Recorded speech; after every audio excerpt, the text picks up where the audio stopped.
Boston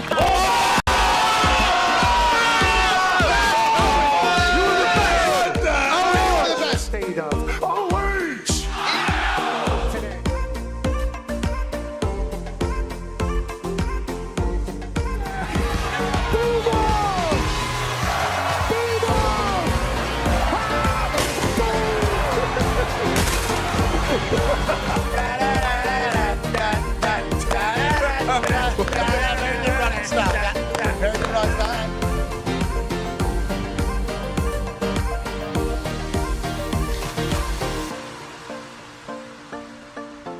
In Berkeley, California. You got it.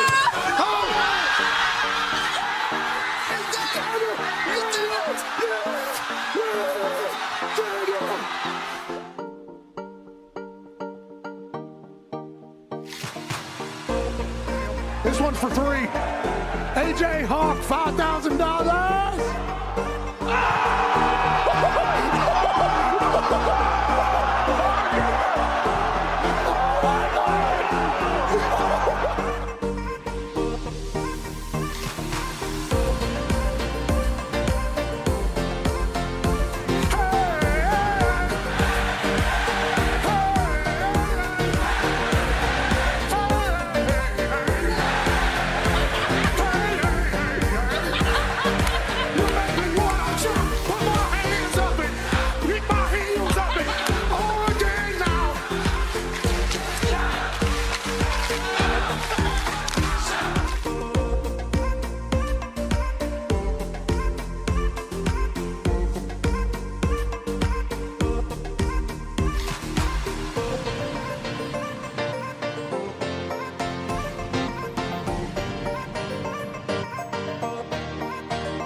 USA!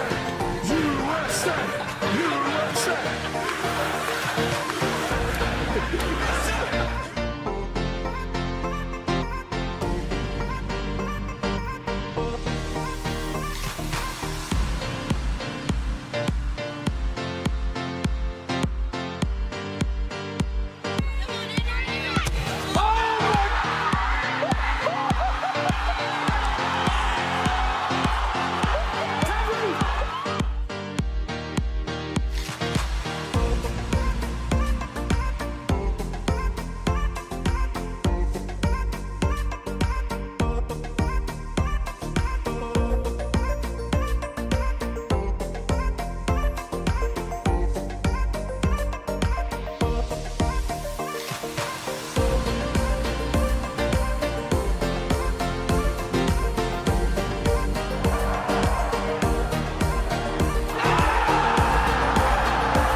The following program is a collection of stooges talking about happenings in the sports world. It is meant to be comedic informative.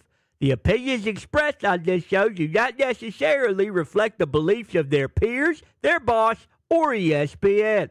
There may be some cuss words because that's how humans in the real world talk.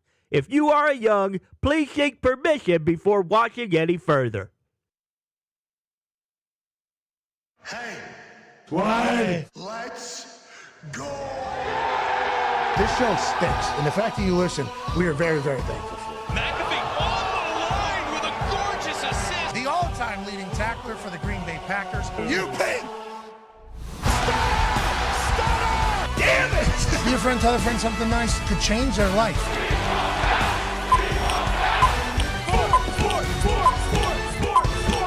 Hello, beautiful people. And welcome to our humble abode, the Thunderdome, on this Masters Eve Wednesday, April 8, 2026. This program begins now. Sports are happening all around us, and I wore this green shirt today. You know, this is probably the only green shirt you see me wear. It is in the rotation. Used to be more. It did fall out because I lost it in a pile in my office over there. Found it for the Masters. Feels like it's apropos for what's about to happen down in beautiful Augusta, Georgia, as the Masters of Golf will do battle down in a absolutely stunning, gorgeous golf course with not only Jim Nance providing the soundtrack of perfection, but golfers slicing and dicing these hills and rolling fields of perfection all weekend to see who is going to be wearing a green jacket at the very end of this. Now, there's a lot of traditions, there's a lot of lingo, there's a lot of words, there's a lot of history, there's people without their phones watching something live on television. It's a trip back in time while celebrating the now, and I cannot wait to see who is deemed Masters champion on Sunday. It's going to be a battle. You got some live golfers that are certainly in the mix. You got PGA guys, obviously always dancing. Scotty Scheffler just had a baby. Congratulations. Oh, yeah. Way to go, Scoot. How's he going to be coming out of that? We all understand what human buds is there after you have a child. Those first couple weeks, I don't know if you even... Day 1's day 10, which is day 20, which is all kind of in there. How's Scotty Scheffler going to be able to handle it? Is this a nice little maybe break away from, super duper parenting baby love kid? Obviously, everybody, but anybody that has a child understands what this is about. And then maybe Scotty gets out there and goes crazy. Maybe Rory McIlroy feels free because he's won one. Congrats to him for that. There's also a lot coming out about Rory. Maybe Rory needs a little chance to go ahead and lock in Augusta and change what the conversation is about him. DeChambeau, how he feel? Bombo is back playing good golf. There is so many ingredients for an absolutely magical puzzle of the Masters weekend, and it all starts today. That's right. The par 3. Hell yeah. Yes, it does.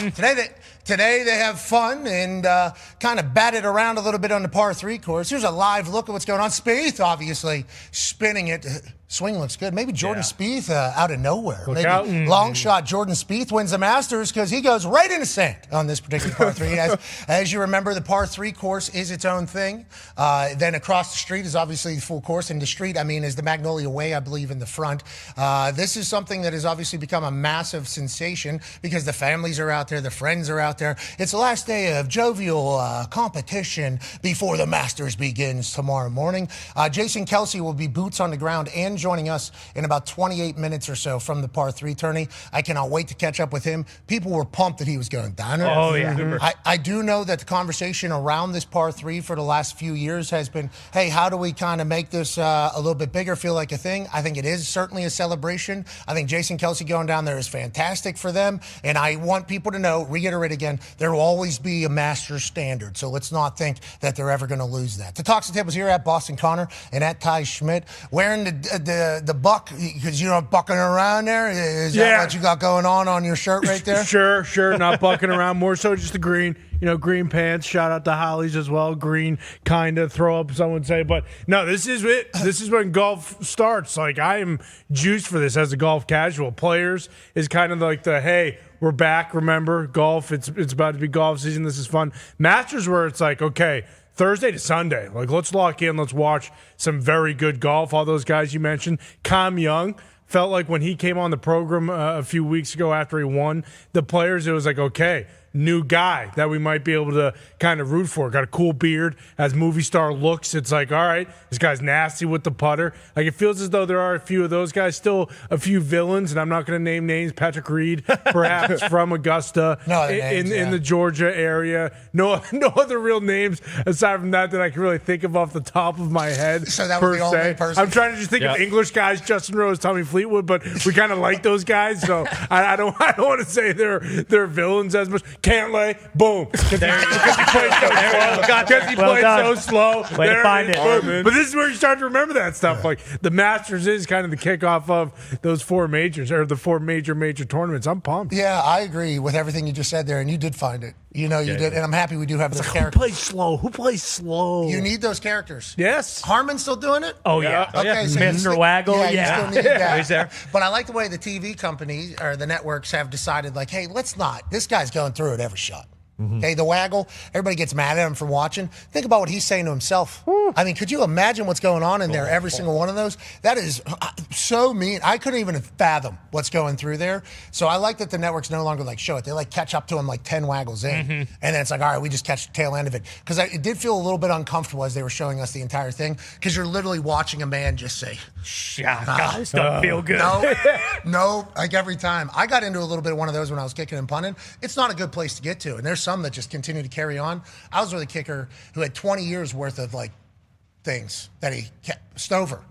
Stover had like a routine on how he did everything, and he had a long career, successful career, and it was like, wow, this is the most routine-oriented person I've ever seen. So like every time he went through it, it was like, oh, this has been built up. He's got to do this, then he's got to do this, then he's got to do this. I feel like that when we were watching Harmon. Now they cut that off. That's good. So I'm happy you didn't name him because I think he has gotten only better. Yeah. Now on that note, Cantley, they say they don't like that guy. No, not at all. They say he takes a long time. Patrick Reed, they say he's rude. Yeah. They say he's Sometimes they say he's kind of playing with the ball, They too. do say if that. if I recall, in the sense You don't where want to use the not C hitting word, it. but yeah. Yeah, I don't want to use the C word ever in any context, whether I'm in England or I'm here. CHEAT.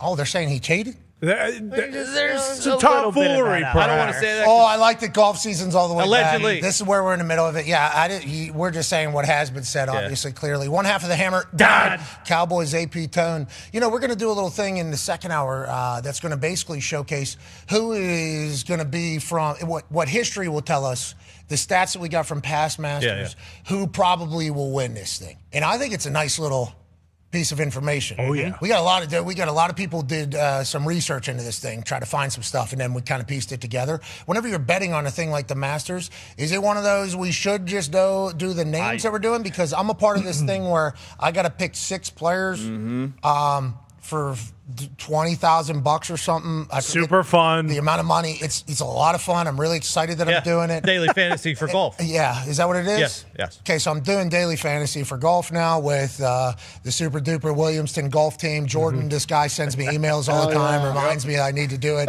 It's been a blast to be a part of. I have not fared well in this. Sure. But the Masters one, I feel good because I just picked everybody I know. Is that what we need to do in Masters? It does feel like the stars show up at the Masters. Yeah, in the Masters, the majors, and then the Masters specifically, like long shots have not won in the Masters in a long time. You're going to see a lot of the big dogs up top, and then you talk about like there's not a lot of outliers. Okay, first time winners, they don't win there. Amateurs don't win there. Old guys normally don't win there, except unless it's boom combos. Yeah. But playing the big names in the Masters is not a bad thing. Like, even if whatever the odds are, like a lot of times you're like in these other tournaments, it's like the odds aren't worth it.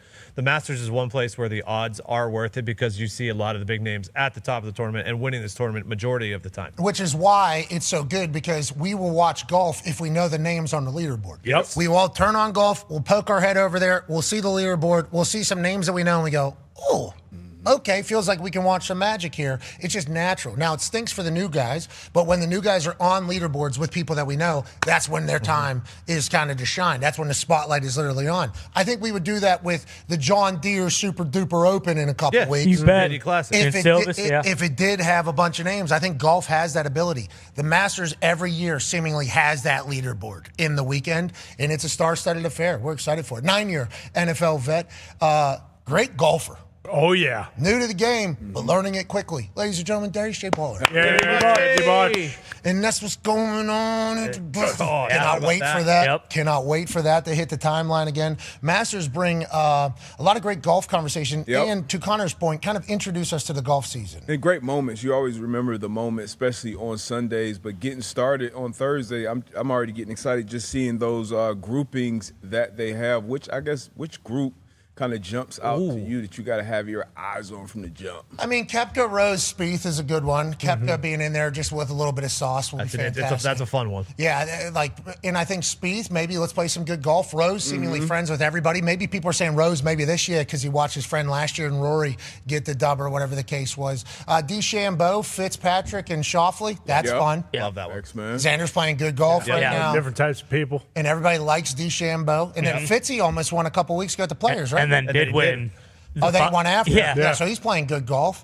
Scheffler, McIntyre, and Wood. Now Gary brings the. Yeah, that's a good needle loss. mover. Gary just won. That's a needle mover. did. And Scheffler. Yeah, I And then Bobby McIntyre, obviously. Oh, he's done it. Must see TV. Scottish legend. That Rombo group. Rombo got her up in Oberg. Can he get over the hump? You talk about Harmon, you talk about Oberg. Like, he has all the tools, and he's the opposite of those the villains, as you call them. He gets up over the ball, he sees it, boom, gets the club out, boom. Beautiful swing. I wonder if he can get over the hump. Won't be on my team until he does, because I'm tired of Are you talking about the thing that we're doing?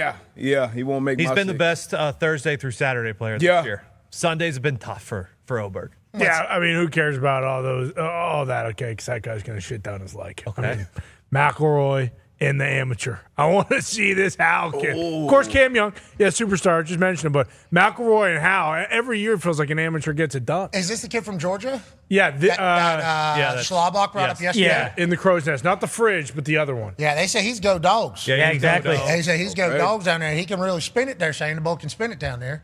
Amateur going crazy would be wild, and it seemingly happens every single year, and it's a moment that maybe supersedes what the rest of their careers look like. Definitely. Mm-hmm. And that's what the Masters Neil does. Shipley. It's not just, exactly. It's not. We don't know where he's at. He's going to head up and to the right. Yeah. Texas A&M kid a few years ago as well. Oh, yeah. I forget what his name was. I was going to say, I can't remember his name. Yeah, Bennett something. Yeah. Sam Bennett. Sam Bennett. Yeah, there we go. Good pull. 2 N's, 2 T's. That was during the Mike Block run, too, right? Wasn't it? Yeah, I don't. Blocky didn't get invited to the Masters. What? That was he US not Open. that in. That was the U.S. Open. Never mind at all. Yeah, so let's pump the brakes. might not even Blocky tune in. ain't never fucking played at the Masters, nor will he. So Happy Gilmore, You too, know. he did.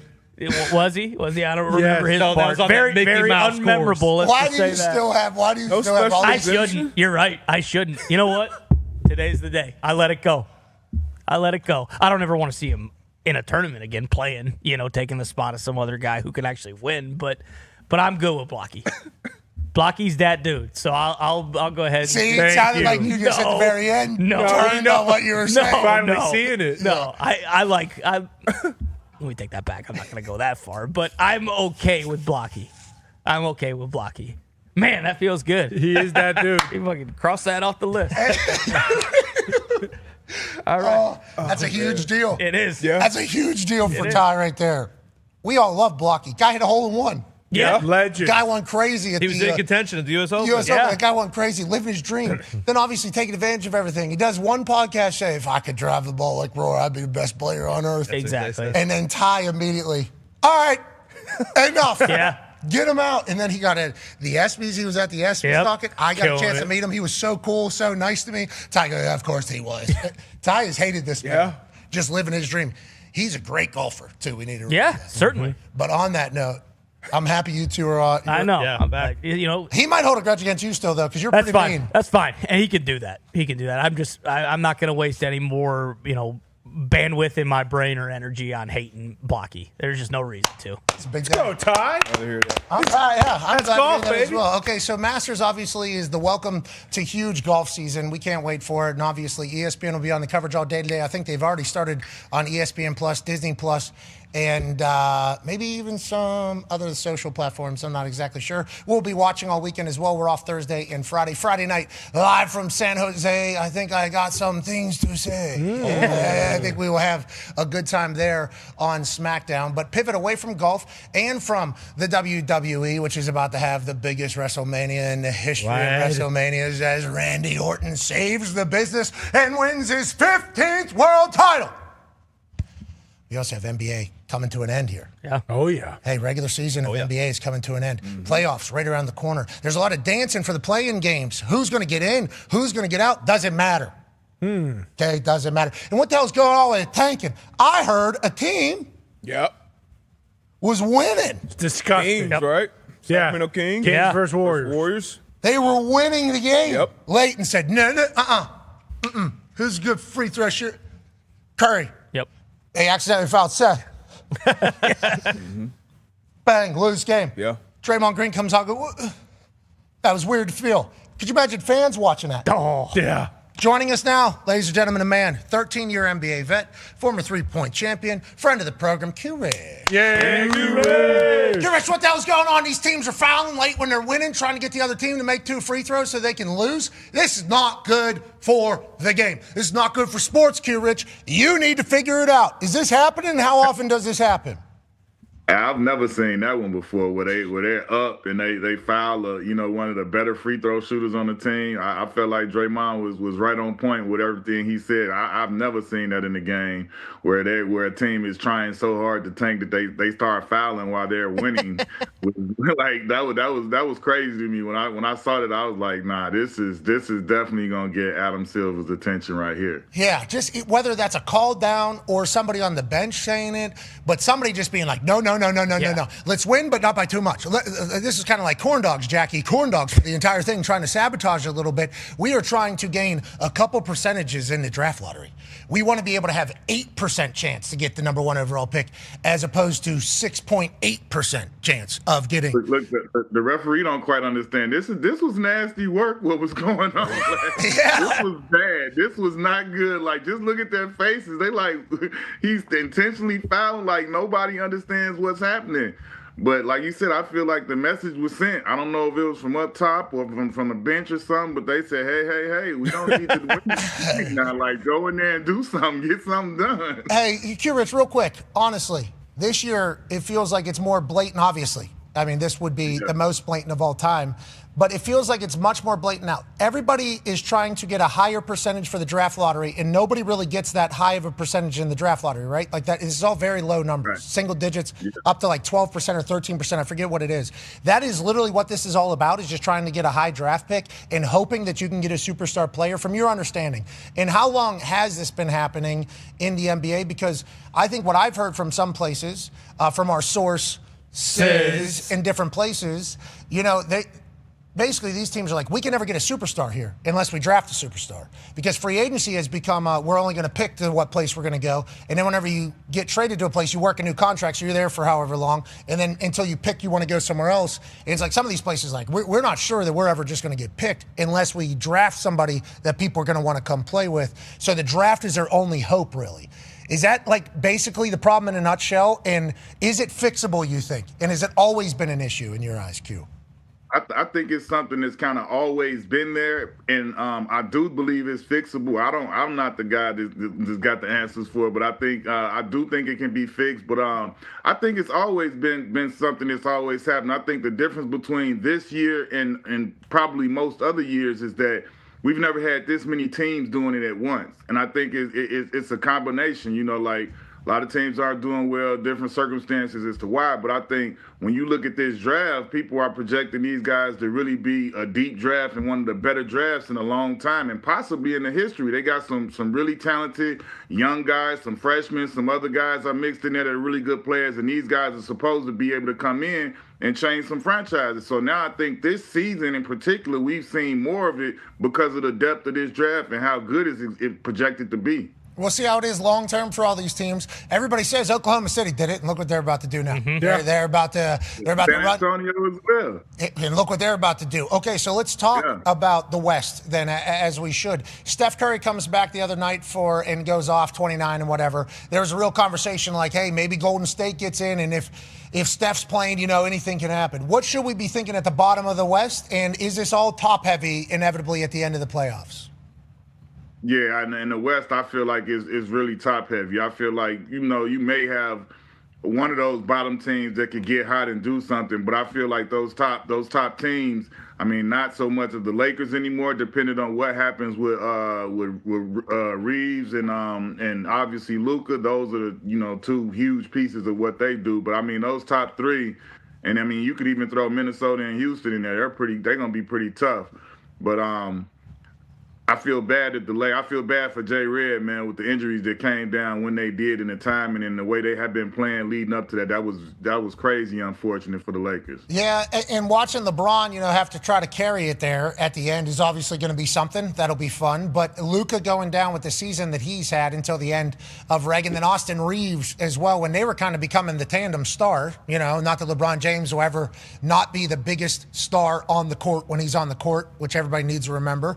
It doesn't mean he's the leader of the team, but he's definitely the biggest star. Austin and Luka seemingly developed a great relationship and were becoming the stars of the Lakers. And all of a sudden, they both go down. J.J. Redick might have to put his ass out there. Yeah. J.J. Redick might have to get his ass out there and start bopping some wood down the stretch here. LeBron has been spectacular, though. He's 41. This is the end of the season. Crazy. Okay, let's just make sure we respect the hell out of that. Now, they've made rules, to adapt the NBA to make sure players are playing, and we're not doing, any resting or load management every single night when fans are paying to come watch. But now we've kind of fallen into an interesting predicament for it all. Go ahead, Ty. Yeah, Q-Rich, to that point, the other night Wemby had that vicious collision that maybe, who knows how long he's going to be out for. We don't know. Q-Rich, he's right. Q-Rich, he said he would never watch the NBA again if Wemby doesn't play in the next 4 games to get the 65th game, which I think leads to this. Exactly. What are your thoughts on the 65-game stipulations? Because obviously Wemby was going to win Defensive Player of the Year. There's a chance he has to sit out, and he'll be sitting at 64 games, so he won't be eligible for that. So, not only for legacy, but financial implications. It seems like it's kind of bullshit in certain circumstances because he was the runaway, Defensive Player of the Year. So what is your opinion on the 65-game kind of stipulation for these guys for all NBA and awards and all that kind of stuff? It's a hard spot because, like you say, it's certain guys, like when you look at a Luka situation when he had to go for the birthday of his kid, and then now he gets that at the end. He would already be at 65. He didn't miss the 2 for that. But, I mean, when you look at it, I understand it. I understand 100% why Adam Silver and the NBA instituted it and put it in, because it was getting out of hand with guys with the load management, guys missing nationally televised games, and then just missing games in general on the road when his fans pony up money or save up or come from far to be at a certain game, and then they get there and you're not there. That's not good. So I understand that part of it. But like you say, in these certain situations, and I don't know the answer to that because it's a case-by-case situation. There's certain people out there that you miss so many games, you can't be there. But there's certain people like a Luka, or if something happened where Wemby doesn't play, these guys are right there. Luka's clearly a first-team All-NBA guy. Wemby's clearly the Defensive Player of the Year and up there for MVP and first-team All-NBA and all of these different things. So that 65-game limit, I feel like the players, we in Constitution with, whatever the trainers were suggesting and all that stuff, we brought it on ourselves getting in this situation by guys missing too many games. And now this is a situation that we have to deal with. And sadly, like you say, it'll impact some of the guys' final career tallies. Some guys are going to miss out on awards or all-NBA teams, and that goes on your resume at the end of your career. So that sucks, for real. I mean, Wemby just did a left-handed windmill there that took the ball from the free throw line to the hoop. We assume he's going to win a lot of MVPs. We assume he's going to win a lot of Defensive Player of the Years. We assume he's going to get paid billions of dollars throughout his career. But whenever you start looking at what the NBA has now forced themselves into the position of being here with the 65 games thing, you have to wonder if they can make an adjustment on the fly. But if you make an adjustment on the fly, then you're setting precedent for everything going forward. Mm-hmm. Could they put a little jury together that votes? Hey, did this person actually get screwed, or were they? I hope not. Could Adam Silver and a couple others in the NBA league office put in there that a vote can be done if 65 is not reached, but above 60 is reached on whether or not it was legit or whatever? For just this year, could they potentially do that? No, because then next year something will happen. Yeah. And they'll have to vote on something, and they'll give it to somebody. They won't give it to somebody else. In a mass, we've kind of brought it upon ourselves that there can't be an answer either, because we will kill them if there's any hypocrisy in the answer. So it's an interesting little spot. It truly is. I don't know how they figure it out. Well, and if they drop it to 60 games, this year because of all that thing, then next year do they drop it to 55 because Wemby gets to 57 games? They really can't. They can't change anything. Yeah, you can't change anything. Yeah. Especially the one thing I would say I am confident in is that, Adam Silver and everybody up there in the front office, they're going to do whatever it takes to get it fixed. I mean, I think they've shown that the ability to be able to adjust different things, make changes like they, you saw what they did with All-Star. They're not afraid to go against the tradition and, whatever it takes to make the situation the best. So I feel like if there is an answer and they can come to one, I think those guys will put their heads together and figure it out. I respect Adam Silver and his brain. I respect it. Yeah, I do. I appreciate it. The deal he was able to get done in the world that we're in right now, with how many different partners he was able to get it done with everybody being copacetic, while also understanding the digital side of it good. There's always going to be a tax, though. We can't be having 25-point spreads and then that team lose in the NBA in 2026. Adam Silver knows he has a lot of adversity every single year with something he has to figure out, and they have to figure out. That's every league. I believe he'll be able to do it, but boy, if it seems like you're screwing your guys now, right? I'm not saying that, but that it can be an angle. and old buddy's not able to be up for like a massive supermax, and it's like $50-70 million difference because got an actual injury at this time. Yeah, and like that's now you start getting into like the. They should get rid of that rule though. That yeah, supermax, because you got titles. Media people and all these different people who play a huge role in that. You dealing with money now, the accolades and awards. That's one thing; those are important as well. But $50-70 million, like that's there's just big swings in what deals can be. If you stay home, if you go elsewhere, what it could be here. They've seemingly got a science to it all. But it is. Hey, good luck, Adam. Yeah, good luck, Adam. I want to see players playing when I buy a ticket. That's right, Adam. Okay. Yeah, but Mike, our guys are actually hurt. Remember, these guys are 7'4" and 6'11". Maybe they operate a little. Your bodies are a little bit differently than yours. They're running on wood. We understand that people have been able to do it in the past. We're also surprised by that. I don't care. I want to see Luka. Luka literally has a torn hamstring right now. Tape it up. I bought a ticket. I want to see him. And then there's the time in the past that every fan that it feels like this can go to. I remember when they were just sitting on the sideline, 100% healthy, glasses on, jumping up, not playing, choosing not to play. That was just a few years ago. And I think you said something very interesting. You said whether it was under the guise of athletic trainers telling them what they should do, or like maybe even teams telling them they should do it, players just kind of following along with it. And then now it's being held against players completely. And now they're making, interesting world. Interesting world that we've kind of fallen ourselves into. Go ahead. Well, you were an athlete, right? So think about it this way. I feel like back when I played, whatever injury me or my teammates would get, the trainers would ask us the questions like, do you think you can play? Now, you know what that means to any athlete. Like, the first thing you want to say is, hell yeah, I can play, right? That's the first thing that you wired to say. Now, think about when the question turns to,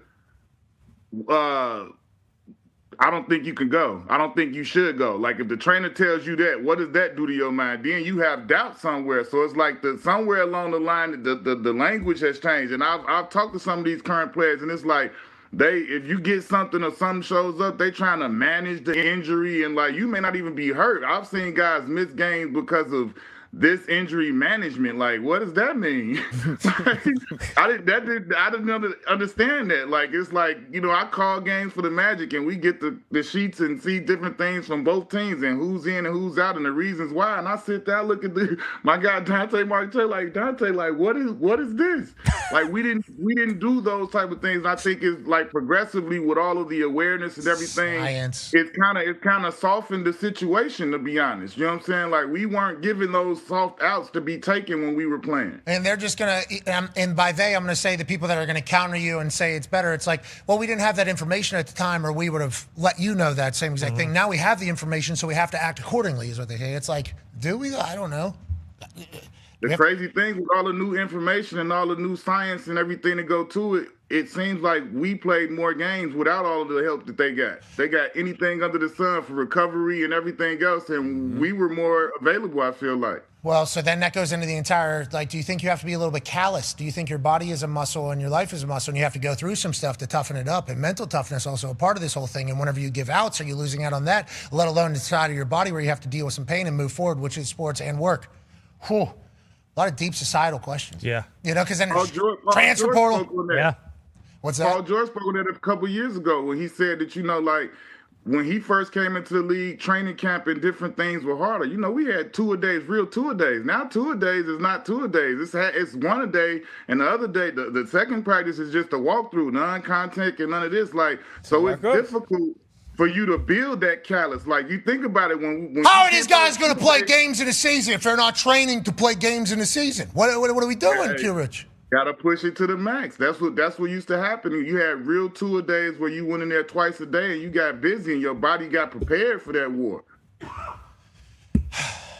I appreciate what you guys have done. I appreciate the players today, and I appreciate the science coming in. But also, we got to remember, maybe the human body gets stronger through adversity. Maybe that's something that science could potentially showcase from the past with years and years of research that we had going into it. Now, let's talk about the game, shall we, quickly? Because if we don't hit the playoffs, obviously, especially on the East, we'd look like complete assholes here on ESPN. So on that note, D-Butt has a question for you. Yeah, you kind of talked about the West a little bit. On the East, the Celtics are the favorite, even though the Pistons are the one seed. They're the favorites to come out of the East.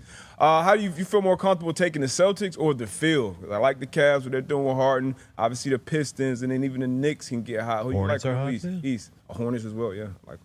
No, I'm with that. I like the Celtics. I feel like what they had done prior to JT even coming back, what the outlook, the way that Missoula attacked the season, the way that JB prepared, and the rest of the guys took offense to people saying that it would be a down year, and the way that their whole mentality about this season, and Tatum's mentality about being able to get himself back and to come back the way that he has come back.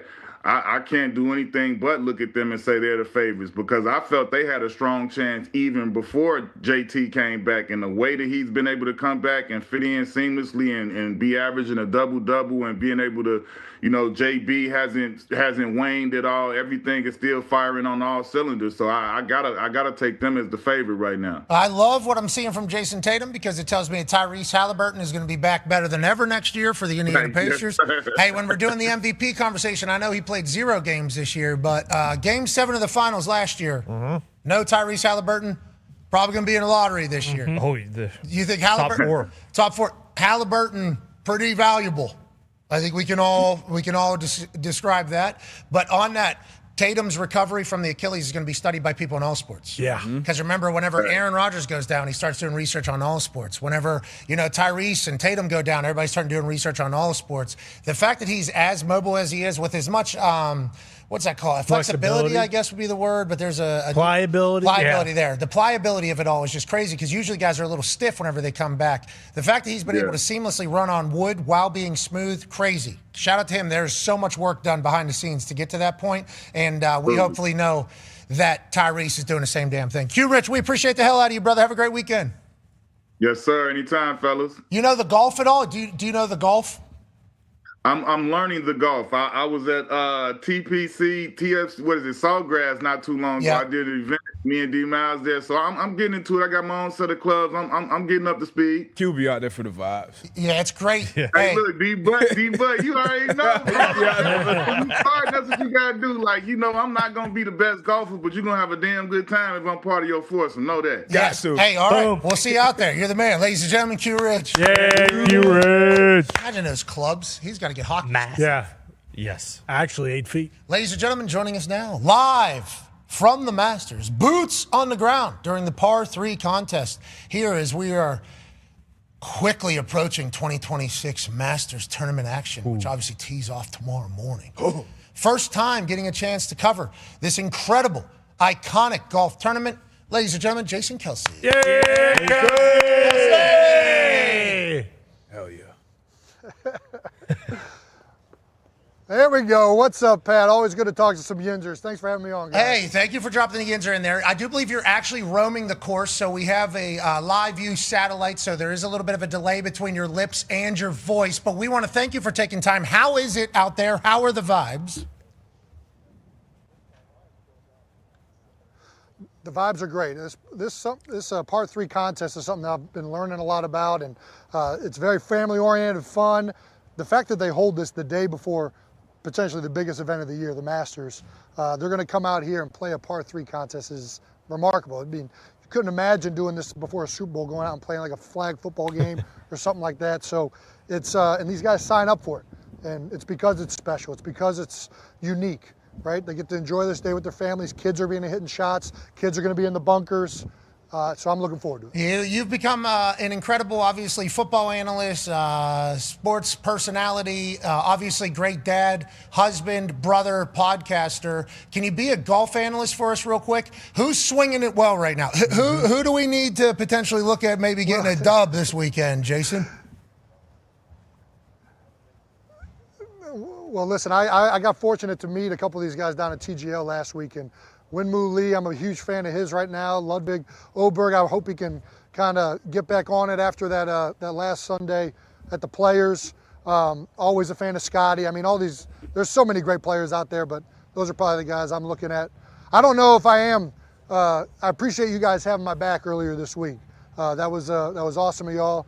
I enjoy the sport, and I'm excited to be out here and keep taking it in. Yeah, I mean, most awesome events that is put on every year. Yeah, and amen on that, brother. I mean, I get attacked for everything. We get attacked for everything. Obviously, you fall into that lane of getting attacked. Just, we're a little bit different than I think what people are most seeing. And also, I assume you have this in your life as well. There's some people that I know that just don't like me, and I don't like them either, and that's just kind of how it is. So whenever you're put on television, those people still exist. Those people still exist out there. That works. Yeah. So we are proud of you, man. Keep crushing everything, and we're we're pumped that you got the opportunity to be there because obviously how prestigious it is. Now, speaking of that, we know you're a fan of the game. We know you're an athlete. We know you're considered greatest center of all time. How about on the sticks? Yeah. Go ahead, Tone. Yeah, Jason, you look good in the great all-white caddy suit there. Obviously, you talked about the kids and the family members hitting tee shots. Is there any chance that you think any of the golfers today will ask you to hit a tee shot, and are you prepared for that situation?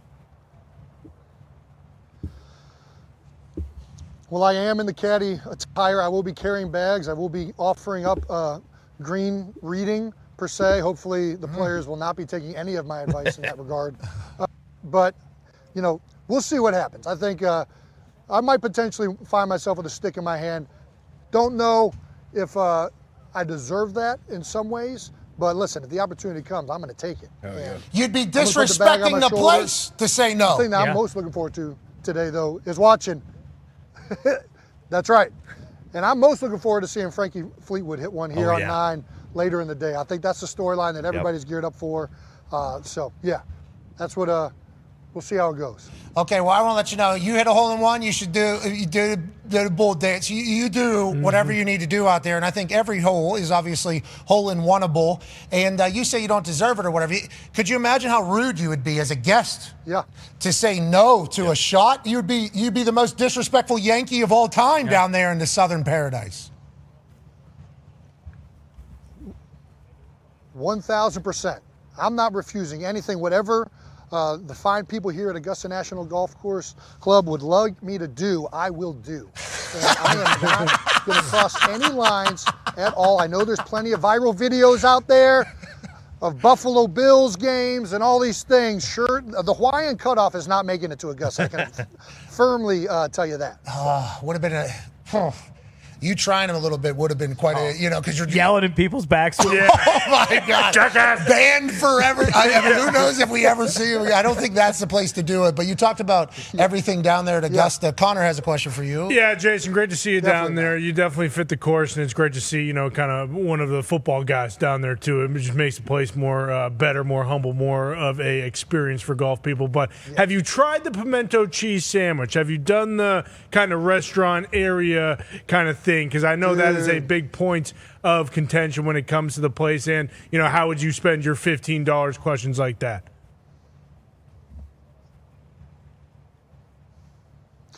I mean, listen, $15 goes a long way here at the Masters. I mean, the pimento cheese sandwich, I think, is $1.50, and it is one of my favorites as well. We got, which one? Is this a pimento cheese? Yeah, that's the one I like to roll with right here. The egg salad is another favorite. A lot of discrepancy on which one is better. I'm more of a pimento guy myself. But $15, you can get you can get like 6 or 7 sandwiches. They keep the prices low here. They could gouge you, but they don't because they're good people. Exactly. That's right. They're good people, great people. That you would do anything, whatever. That's a good sell, Jay. I love that. Are there beers down there? Do these Southerns drink down there or no? Oh, yeah. Beers will not be consumed by me during the event today, but there are plenty of beers. I saw a fine lady double fisting over there in between 7 and 8. I think there's footage of Josh Allen at the tournament a few years back, had the cups stacked up. So, yeah, there are beverages galore, and those are also cheap. I didn't know they were doing that down there in Augusta. Nice. I didn't know they had. I didn't know they were booing down there in Augusta, or boozing down there at Augusta. I like that a lot. D-Bud has a question for you, Jason. Hey, obviously you were out there watching the pros, but how is your game coming along since retired? I've been seeing you, watching you take it more seriously. How's the game coming along? What are you playing right now? Who you been playing with?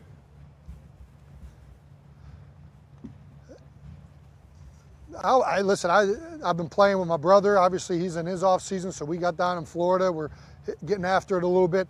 The game, every time I think I got to figure it out, there's something else that goes wrong. Yeah. It's like, okay, just do this, okay, and then I'm striping it for. Oh, we lost him. The game has is in a spot where I think it's getting better, but every time I look at my score, it reminds me that I'm not. Yeah, that's golf, brother. I retired from the game last year. I put sticks down 13, 14 months. I couldn't do it anymore. I was working at it, got worse. Then all of a sudden I started making putts with this thing. This thing right here, Jason. I just want 3 or 4 down here. What do you got? I made 10. It's a Spider X 250 plus. It's you'll find everybody's using this thing, I believe. It makes putts for you. This thing, it has some. Tim Burchett was talking about this type of technology whenever he was on TMZ. Sure. It's from this this one right here. It's a technology. It finds the hole for you. It's otherworldly. I have no idea how it works, but golf's a lot more fun when this is working. Okay, we got to let you get back to your job here. Can we ask you one final question, Mr. Kelce?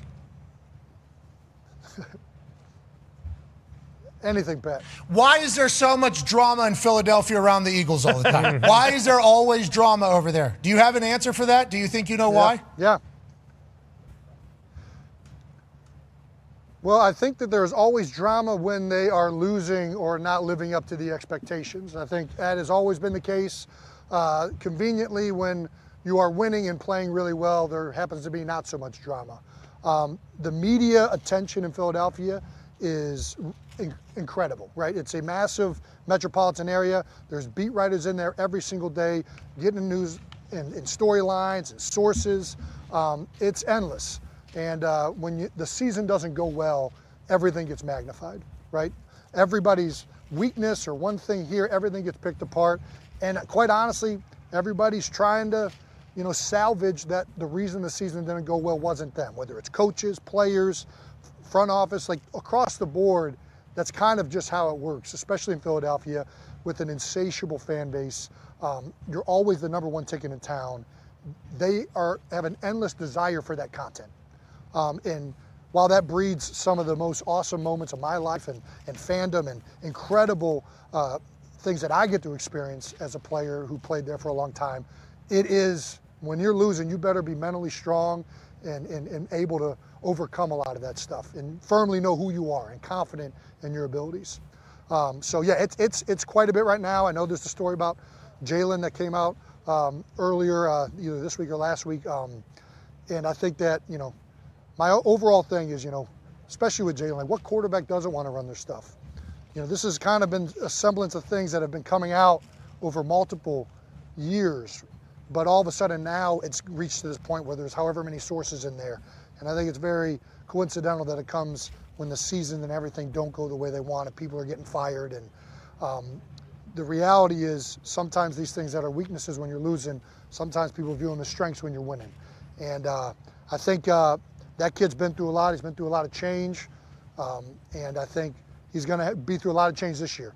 Everybody talks about the offensive coordinators changing over. There's going to be a drastically different offense in Philadelphia. It's going to be more in the center. It's going to be more run and play action on second down. It's going to be more motions. So this is a big year for him. And at the end of the day, I think they have great players there. I think they have a lot of good leadership in that building.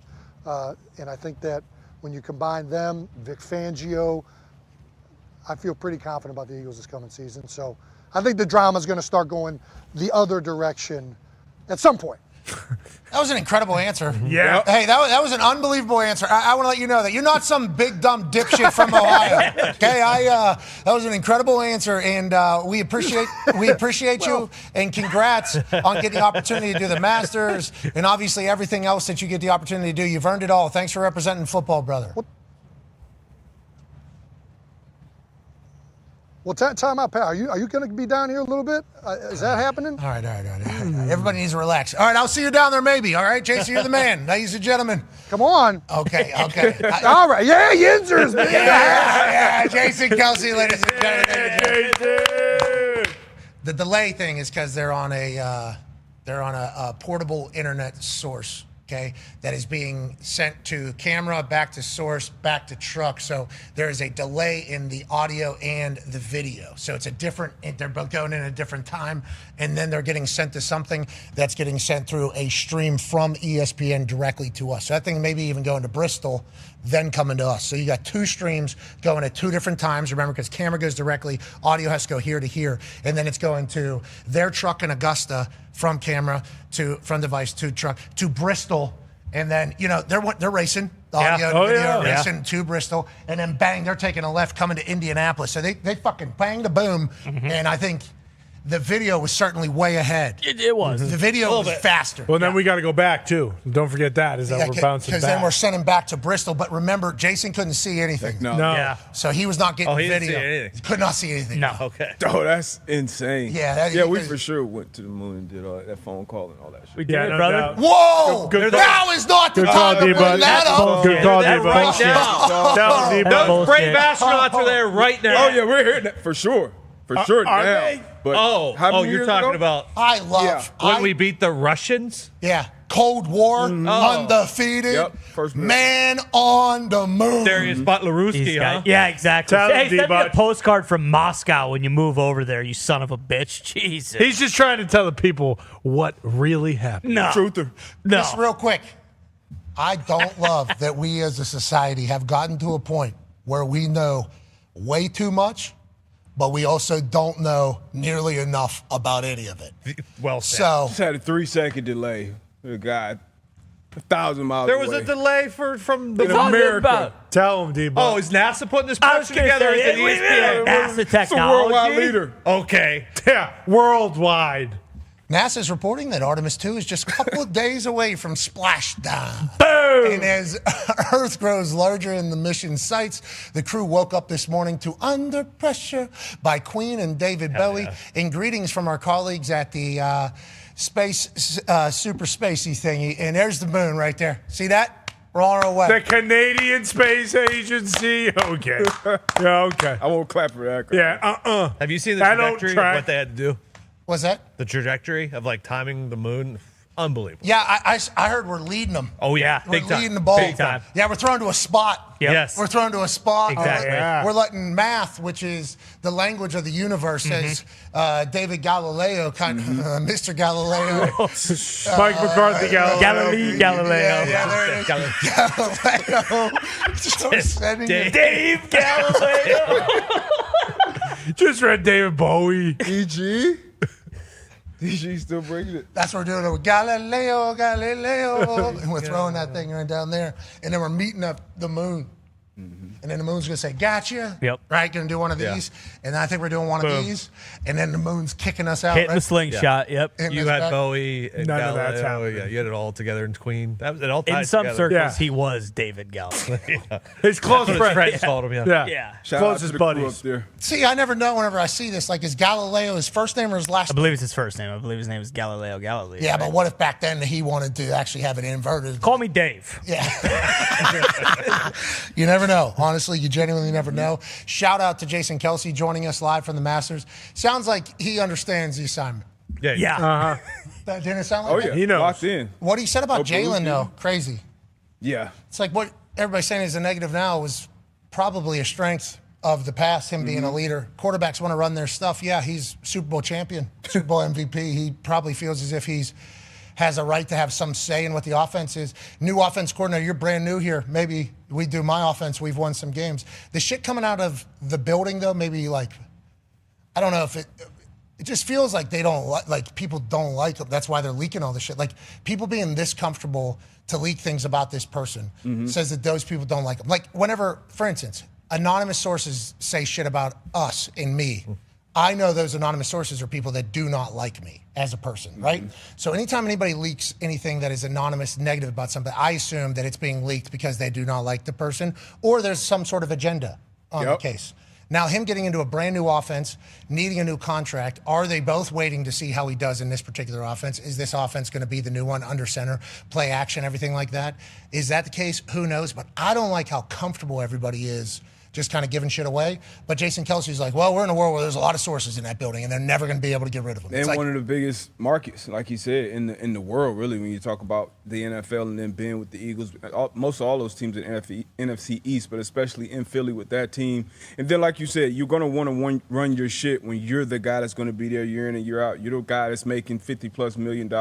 You're going to have the finger pointed at you, not whatever coordinator is there for that year. And there is, it has to be some meeting of the minds and some continuity continuity there. We saw it with Tom when he went to Tampa. We saw it with Peyton when he went to Denver. Like, yeah, you're going to take your shit and you're going to do some of the other, OC stuff. So as long as the success is there, though, they'll be fine. But I did love what Jason Kelce said. And look, everybody in the locker room has their own unique experience. So if you go and talk to one of 70 players in the locker room, you can find 5 that's going to say bad things about Peyton Manning or Tom Brady or Drew Brees, Aaron Rodgers, any of these guys. So food, training room. Yeah, it comes with the territory. But winning cures all. But when you aren't winning at the level where you're expected to, that's when all this shit gets much louder. Yeah, it gets a pain in the ass just to play in Philly. When they won the year they won the Super Bowl, there were times where they were playing at home and getting booed.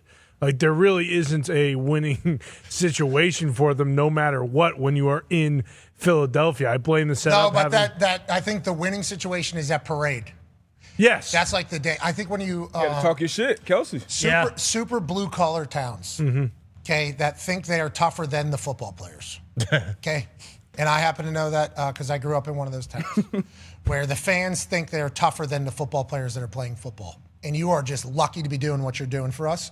So let's make sure you remember that, okay? I think that is how some of these towns feel that are considered football towns. Sure. Okay, that is what it is.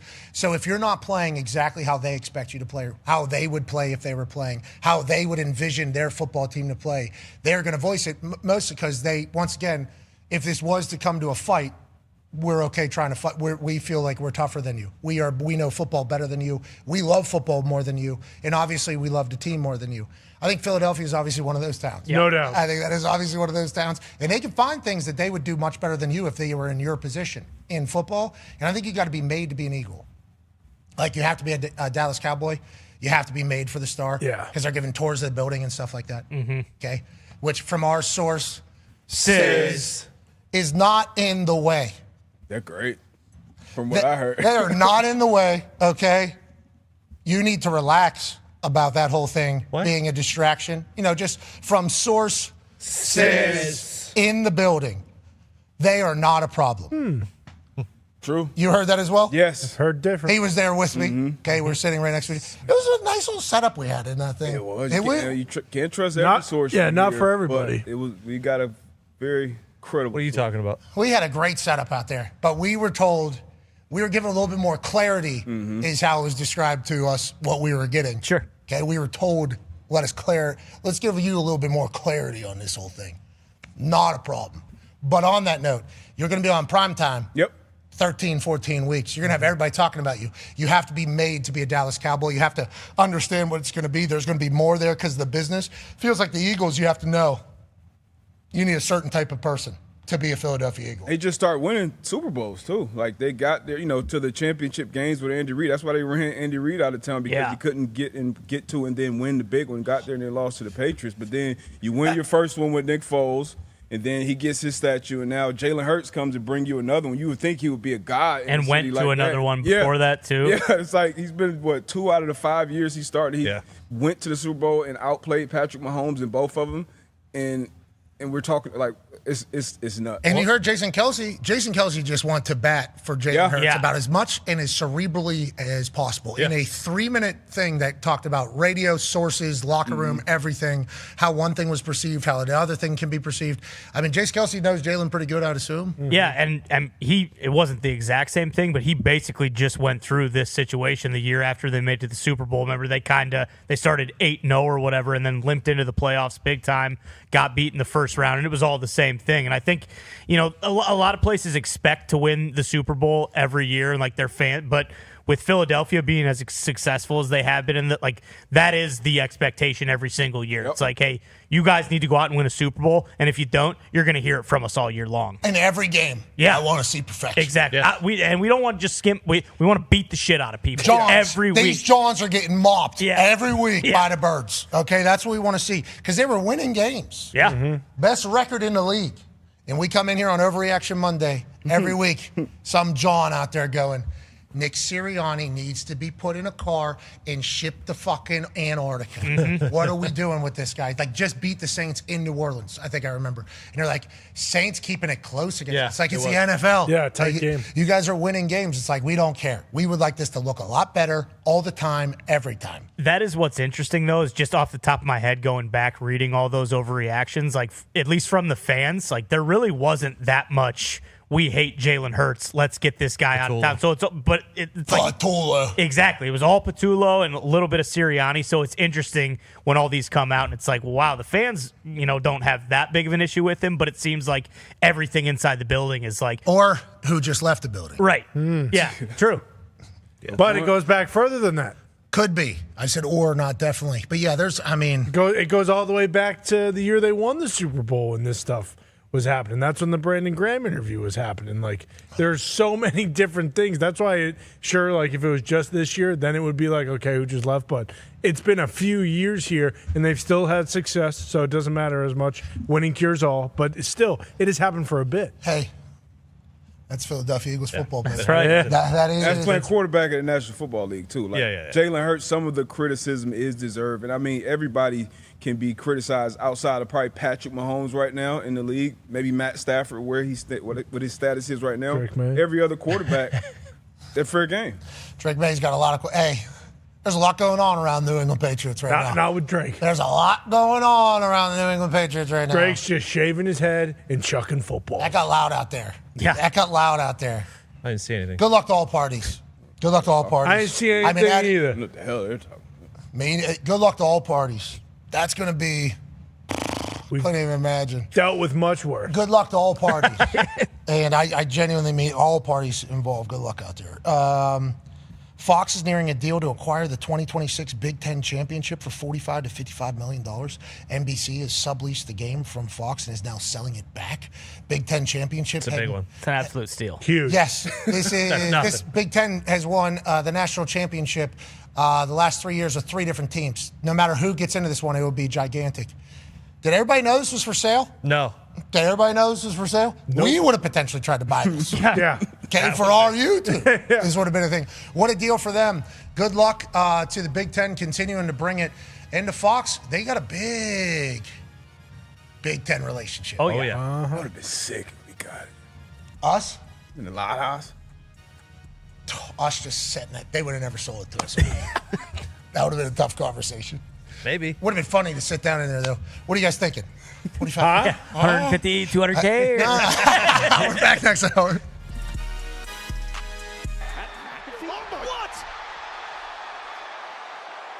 What's he doing? You might wonder why I'm here, why I just kicked Cody Rhodes directly in the balls. About a month ago, I was doing a Q&A, and I was asked when I was going to return to the WWE, and I said that I thought the business had passed me by. This business that I loved since I was a kid, I could no longer watch. I thought it was absolute shit. Randy called me.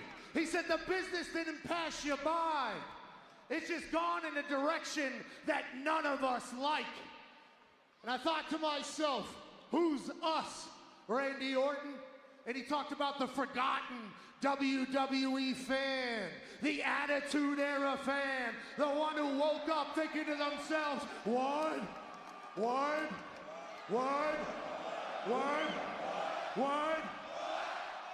The ones who walked around and said, if you smell.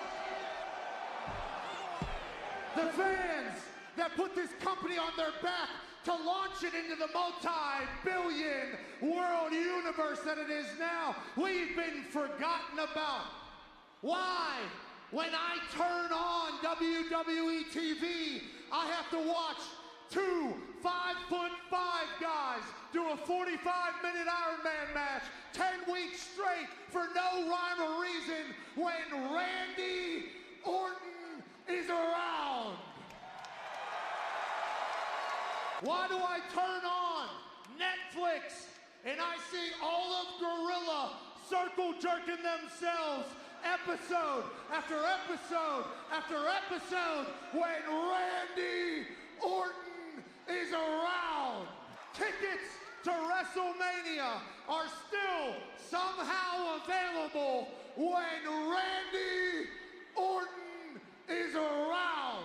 And SmackDown, fresh off the worst rated episode of all time, has a puppet for a champion, a man that represents everything that we hate.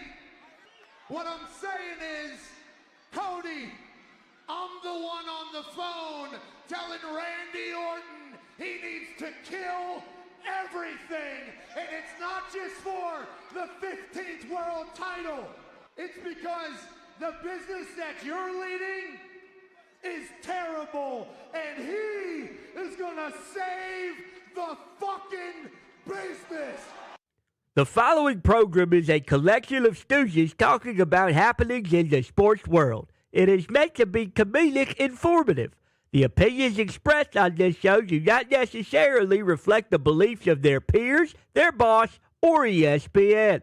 There may be some cuss words because that's how humans in the real world talk. If you are young, please seek permission before watching any further. Hey, Why? let's go. This show stinks, and the fact that you listen, we are very, very thankful for. McAfee on the line with a gorgeous assist. The all-time leading tackler for the Green Bay Packers, you pig! Damn it! Be a friend, tell a friend something nice could change their life.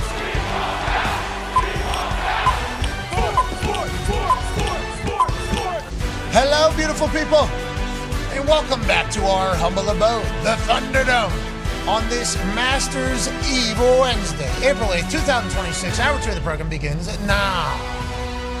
Sports are happening all around us. Obviously, the Masters tees off tomorrow as the par 3 coverage continues today on ESPN Plus, Disney Plus, and right here on ESPN after this show ends. As the Toxic Tables at Boston Connor battles with hats and trophies over there. At Ty Schmidt also here. One half of the Hammer, Dahn. Cowboys AP Tone. 9-year NFL vet, Darius J. Butler is here. D-Butch, it's not just golf. Obviously, basketball is happening. Hockey is happening. Oh, yeah. The NFL never sleeps. It's really never a bad time to be a sports fan. What do the losers that don't watch sports do throughout their entire lives? That is a great question. I don't know. I don't know. Couldn't tell you. Like, could you imagine not having a Masters to look forward to this weekend and not being pumped up about that? Do you think they're happier? No, because you got to pay attention, much more attention to all the other shit that we're forced to pay attention to sometimes. They got to pay attention to it all the time. Yeah, so they're feeding themselves all that stuff. Oh, you think you're saying, like, if it's not sports, then it has to be. It's got to be something. They're video games. Reality TV. Oh, you're talking about the shite TV. Yeah. I had a run with that as well. The Rock of Love bus, obviously. Sure. Brett Whoa, Michaels. Yeah. that ain't shite. You're right. Talking Flavor of Love. Yeah, as well. Flavor Flav. Yeah, all time. Flavor of Love was top 5. There's a lady. New York, Miss New York was outrageous. Obviously, still doing it. Tequila. Jersey Shore. I mean, he's Jersey Shore is great TV. I agree. That's what I'm saying. But this would be potentially considered shite TV. Sure. Sure. Yeah, people would say good. Pawn Stars. Bravo. Oh my God. Oh, my God. Detroit Shite Pawn. TV. How about the Tuttles? Yeah, Choppers. They're in a league of their own. I'm watching now Suddenly Amish. My wife Yeah. kind of put me on a Suddenly Nice. Amish. It's out there in Lancaster, Pennsylvania. People just from the regular world say, Is that a black man? That is black man. Is there a lot of Amish? Does that get out? What's that?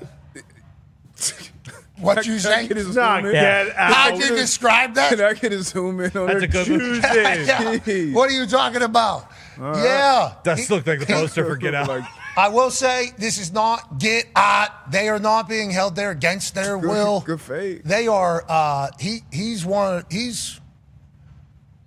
main character of the show. Okay. He's main character. Of the show. And I'll tell you what, we learn a lot about him quick. And I think he learns a lot about some emotional moments with him. some emotional moments with him out there. That's an emotional guy. Yeah, the Amish show, they don't play any games, man. No. Literally, they don't play any games. Right. I don't think they've ever done that. My dad, Tim, actually has a relationship with some of the Amish. We've been told that, some of these Amish who run power out to a shed do watch NFL football. That's what I was going to ask you. They watch sports. Yes, they do. Yeah, they do. They watch football. They probably so very strong. Farm strong. Yeah. LeBarn James. Yeah, they got a bunch of them, but they're just called Jebediah Braun. Jibba Jubba Braun. They're good in the trenches. Yeah, they're dogs, too. They wake up 3:30 in the morning, obviously, and they just work all day, every day on everything, and they don't have air conditioning. Yeah, I've seen time lapse of them building homes. Oh, yeah. Single day. 2 seconds. Unbelievable. I'm trying to get someone in here. Hammer and nails. Comment was, too, if you heard a story about him a few months ago. Yeah, trying to get one of them in my house. Trying to figure this stuff out, condo, whatever. Trying to make some change. You're trying to get one of these Amish? Yeah, trying to get one of them in there, see what we can do. But I don't know, are they even allowed to ride the elevator? No. So that's the interesting thing. And how do you get a hold of them to get one of them? That's why Tim is a good plug to the Amish. Yeah, you need to have a plug to get in the Amish. These people do. They signed up for that. And they gossip. So if you find one, these things do. They are all related. Joining us now, not all related, but they all do know. Pennsylvania Dutch is where it all starts. Sure. They all know each other. It's a community. Yeah, and they're not all related. Watch it. Yeah, they're not. Well, yeah, I just saw a black dude. Hello. Well, that's becoming Amish. I don't know if he was Amish. Getting there. Talking about. He's new to the group. Hey, what did Shaq mean when he told you to change the way you were? I mean, he shouldn't have did that at work. You don't mess with me at work. You gotta. Don't do that. Talk to me like a black guy. What do you mean? I'll tell you later. So Shaq. While we're skipping this stuff. I want to let you know. When Shaq said that, it took me right back to the locker room. Right back to the locker room. And I almost had 1,000 things that almost came out of my mouth. I was like, nope, now is not the time. That would have been a quote out of context, Haven. Oh, yeah. What was coming through exactly. Through my head right there. And I just stayed out of it. That is maturity out of me. I want to let you know there was a big moment there for all of us. And we just powered right through it. Yeah. In this climate. That was literally right into the middle. Just, okay, who wants it? And then nothing. Thank God. Owed us. That would have never been we would have stopped you, but we would have asked for a full explanation. We would have done an entire. Shaq was awesome in here. Yes, he was. Just got ADD, said, fuck it. What's over here? I'm just going to walk over here. I'll be you in. golf. He had a bad day at the Olympics. He did. But the Shaq-alicious gummies, I think, got a lot of pub. Joining us now live from an attic in Ohio is a man who'd be a great Amish guy. Oh, yeah. Yeah, one of the best. I think he would want to be an Amish guy. Might be, actually. Could be. Because German, I believe, is the roots of the Pennsylvania Dutch, which obviously lead to the Amish, if I'm not mistaken. Potential former Amishman. Ladies and gentlemen, happy Rumspringer to A.J. Hawk. Yeah. Hawker, a lot of Amish in Ohio, I know that, right? Yeah, there's plenty of Amish all around Ohio. My father-in-law, Chopper, he works with a bunch of them. He's a builder, so he's been working with them for years and years. But I don't know why D-Butt is saying, I know lots of black Amish people here in Ohio. I don't know what the problem is. Really? Oh, I didn't know that. Not lots of them, but they are around, yes. That changed pretty quickly, AJ. I wouldn't say they're abundant, but yes, it is possible. Where are you hanging out at? Yeah, so hold on. You're walking I see them on the road and riding, on their horse and buggy next to me. How about you ever seen them fishtail that thing? No. Why? I haven't really seen them really open it up too much. It's usually pretty slow. Okay, I've seen them open that thing up a little bit. There's obviously the very slow, boring ride when the family's in there, and you got to pass them. It's a miserable thing. But I've seen some young ones kind of open that thing up, little fishtailing whenever they turn that thing sideways, turn that son bitch a little bit like this. And whenever they might find a little moonshine out there that they maybe made out in the barn, they'll get a little loose with those buggies as well. They kind of are outlaws. They live by their own set of rules. Oh, yeah. They're in their own little They world. are. Yeah. I've seen, I don't know if I'm dry stitching. I've seen a few of them at the airport. They can ride airplanes. Whoa, That might be Mennonites. Could be Mennonites. Yeah. So there's They levels. play fast and loose with a lot of those rules. Yeah, but also if they're not flying or driving the car, some of them say, okay. There's a little bit of that. I'm just sitting. Yeah, I am sitting on a That's rubber. Bush League, though. Hop on a train. There's a train within 100 miles of every state. Joining us now is a man who might also be from the Amish community. We're not 100% sure. Thinks the callus on his palms would certainly be able to get him through a day of hard work with the Amish. He is a man who's carrying baseball for an entire generation on ESPN, which we appreciate him for. The Jet, Jeff Passan. Yay! Jet, you think about being Amish ever? Love the Amish furniture. It's the best. Absolute best. And I would love to have a room spring as well. Like, I'm glad you brought that up, Pat. That's a good time. That's right. Like, you've been cooped up for all those years, and then you just get to go out and, I don't know what they're doing. Sounds exciting, though. Well, they were at Top Golf, I know, for one of them. Yep. Yeah, Steve. Can't beat that. Who were we there with? Who had an event there? Someone's diaper party. Yeah. I think it was your diaper. No, I showed up at somebody else's. I think it was Nick's. I do believe. Because I know that because I showed up in the middle of it. I didn't show up at the beginning. Okay. I know it was not mine. It was somebody else's. That would have been very rude of me to do that. But on that note, as soon as we get there, they got the last 4 bays over here. Oh, yeah. They got the last 4 bays. Clearly Amish, clearly underage. Clearly hammered. Yeah. I mean, it was a lot going on, and then we obviously, as pretty observant assholes, I would say, immediately start bickering about what's the next steps here. So I just go over, obviously, right in the middle, and one guy goes, "McAfee, you're McAfee," and I go, "How do you know that?" He goes, "We love football." And then he goes and gets his one drunk friend who looks younger than him. He goes, You're Pat McAfee. I'm like, yeah, it's McAfee. It's McAfee. He goes, oh, hell. Calls over the other one. Then there's their girlfriends are. Third one actually denied it as well. Yeah, you're not. You're not. You're not. You're not. And I have to pull out my phone and do a full search for this entire thing. And then I get their phone number. It was a full, Zeke and I had a 10 to 15 minute convo with some actual Amish folks today, massive football fans, seemed like some dogs. This really happened. I mean, we had full convo with these guys. And they shouldn't have been serving them alcohol for sure, but they were having an absolute blast out there. And then that rum springer, they're deciding whether or not they want to go back or if they just want to kind of go live. I wonder what the hit rate was on that group. Oh, I think some of them wanting kind of. Yeah. Might never want to. Fuck that. I'm never going back. Let's go back to Top Golf. I was doing this electric golf thing. McAfee walked in, booze everywhere. All right, let's move along to baseball. Baseball is fantastic. We're loving everything about it, what's going on. You are launching a podcast, I do believe, tomorrow, right? Is that accurate? That is accurate, yes. Here we go. Been a couple months in the works right now, but we're going to do a little preview episode. So it's going to be a half hour, but full episode is going to be closer to an hour, sometimes a little bit longer. And yeah, that's the name right there. Sources tell Jeff Passan. And it's being produced by Omaha Productions. Shout out Peyton Manning, and going to be running on ESPN tomorrow. So exciting times, Patrick. Yes, it certainly is. Good for baseball for you to continue to grow the sport. What are you going to be doing? Sources tell Jeff Passan. You're just going to be leaking all your news through this, or you're going to be talking to your sources? That's exactly what it is. It's going to be conversations with the people who you want to hear about. You're going to know some of the names and some of them you're not. And it's the beauty of baseball is all of the stories that go untold.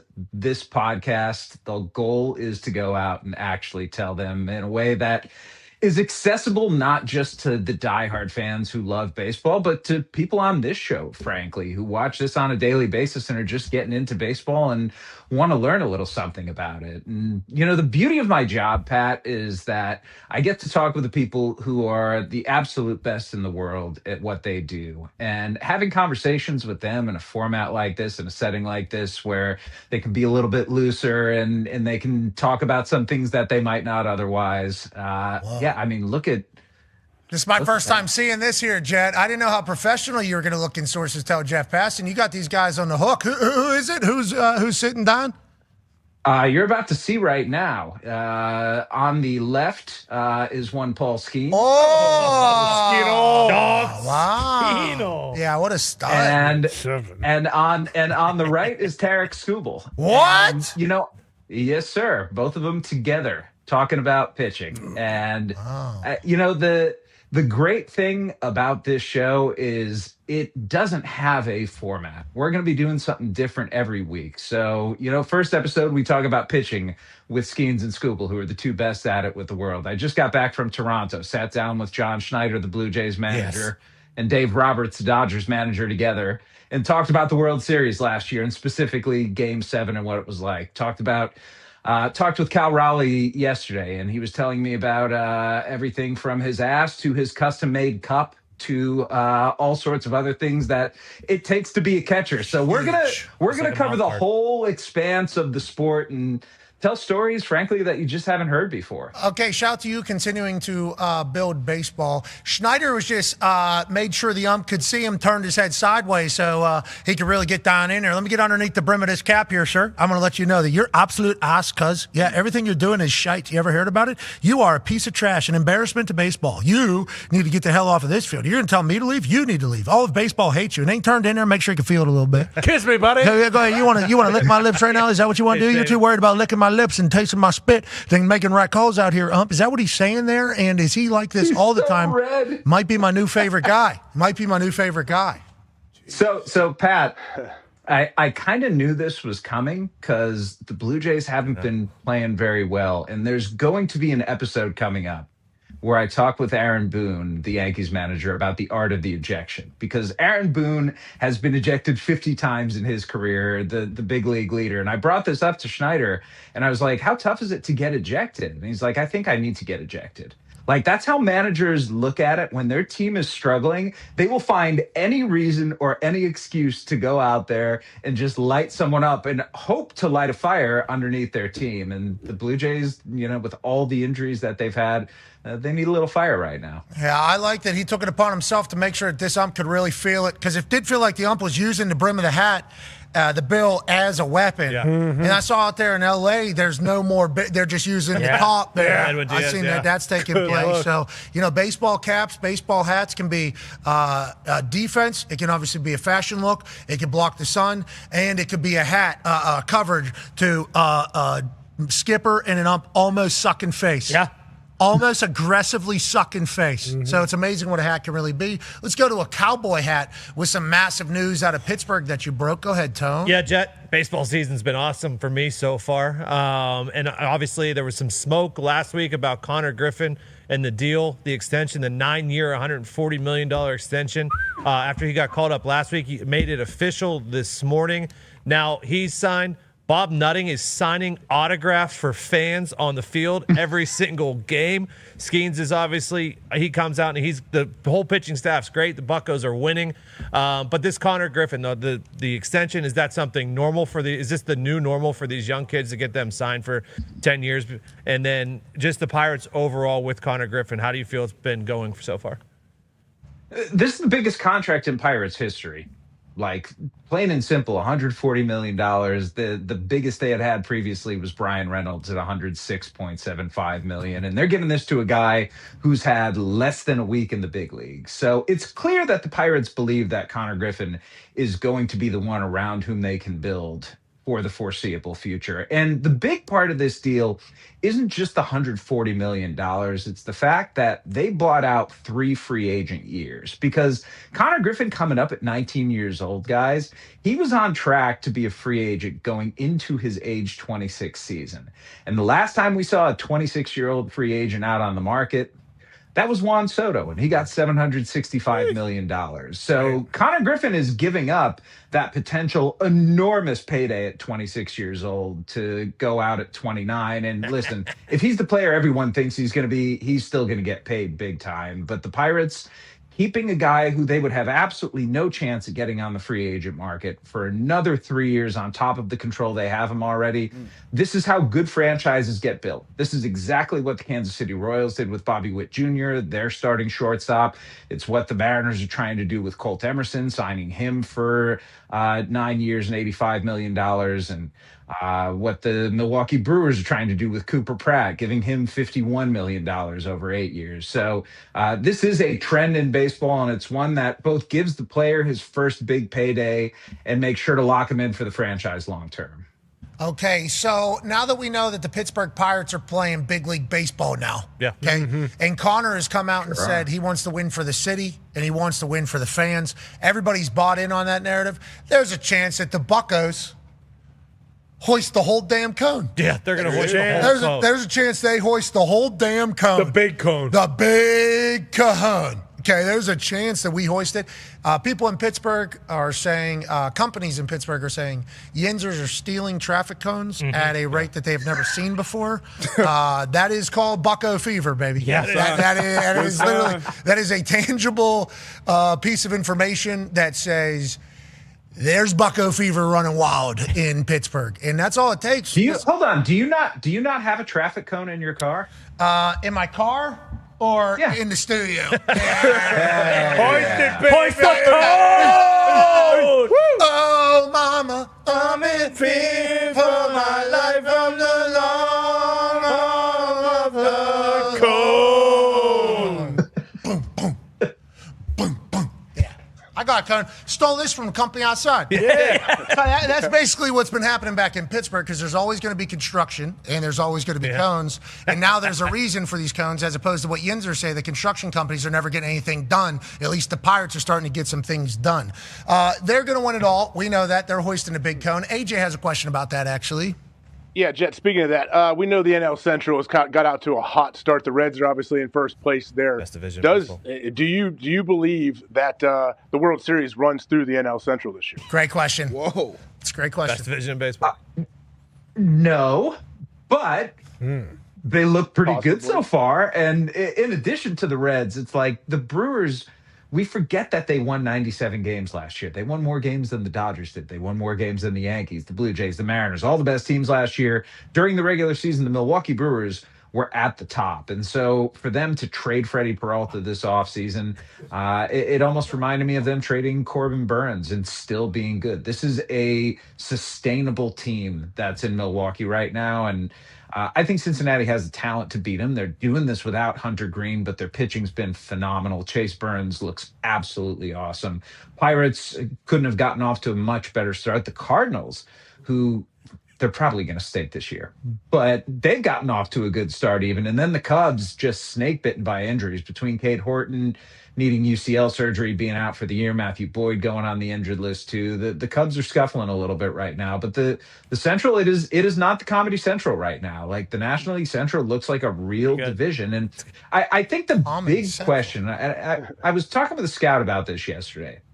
He said, I think there are two good teams in baseball, the Dodgers and the Yankees, and everyone else, we're not quite sure at this point what they're going to be. And those odds right there, they tend to bear that idea out. And so the question is going to be, who's going to emerge as the third and fourth and fifth best teams as we get into May and, a little more seasons behind us? Let's talk about the baseball a little bit this year versus years past. I like seeing players be able to show up the umps. Okay, I like it. I'm assuming baseball people aren't necessarily completely thrilled or completely against it, but Ty has a question for you. Yeah, Jet, just based on conversations you've had from the early part of the season here, what are the reactions from players, managers, and umpires about ABS? Like, do they like it? Do the players like it? Man, I feel like some managers haven't really deployed it, or the way they're deploying it, they're still figuring out.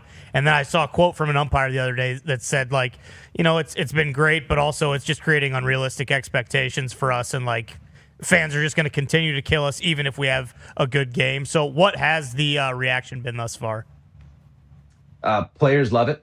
Managers are still trying to figure it out. The umpires are the interesting ones, though. And I don't think I've seen this reported anywhere yet, but I heard something really interesting a few days ago about what umpires are going through with ABS.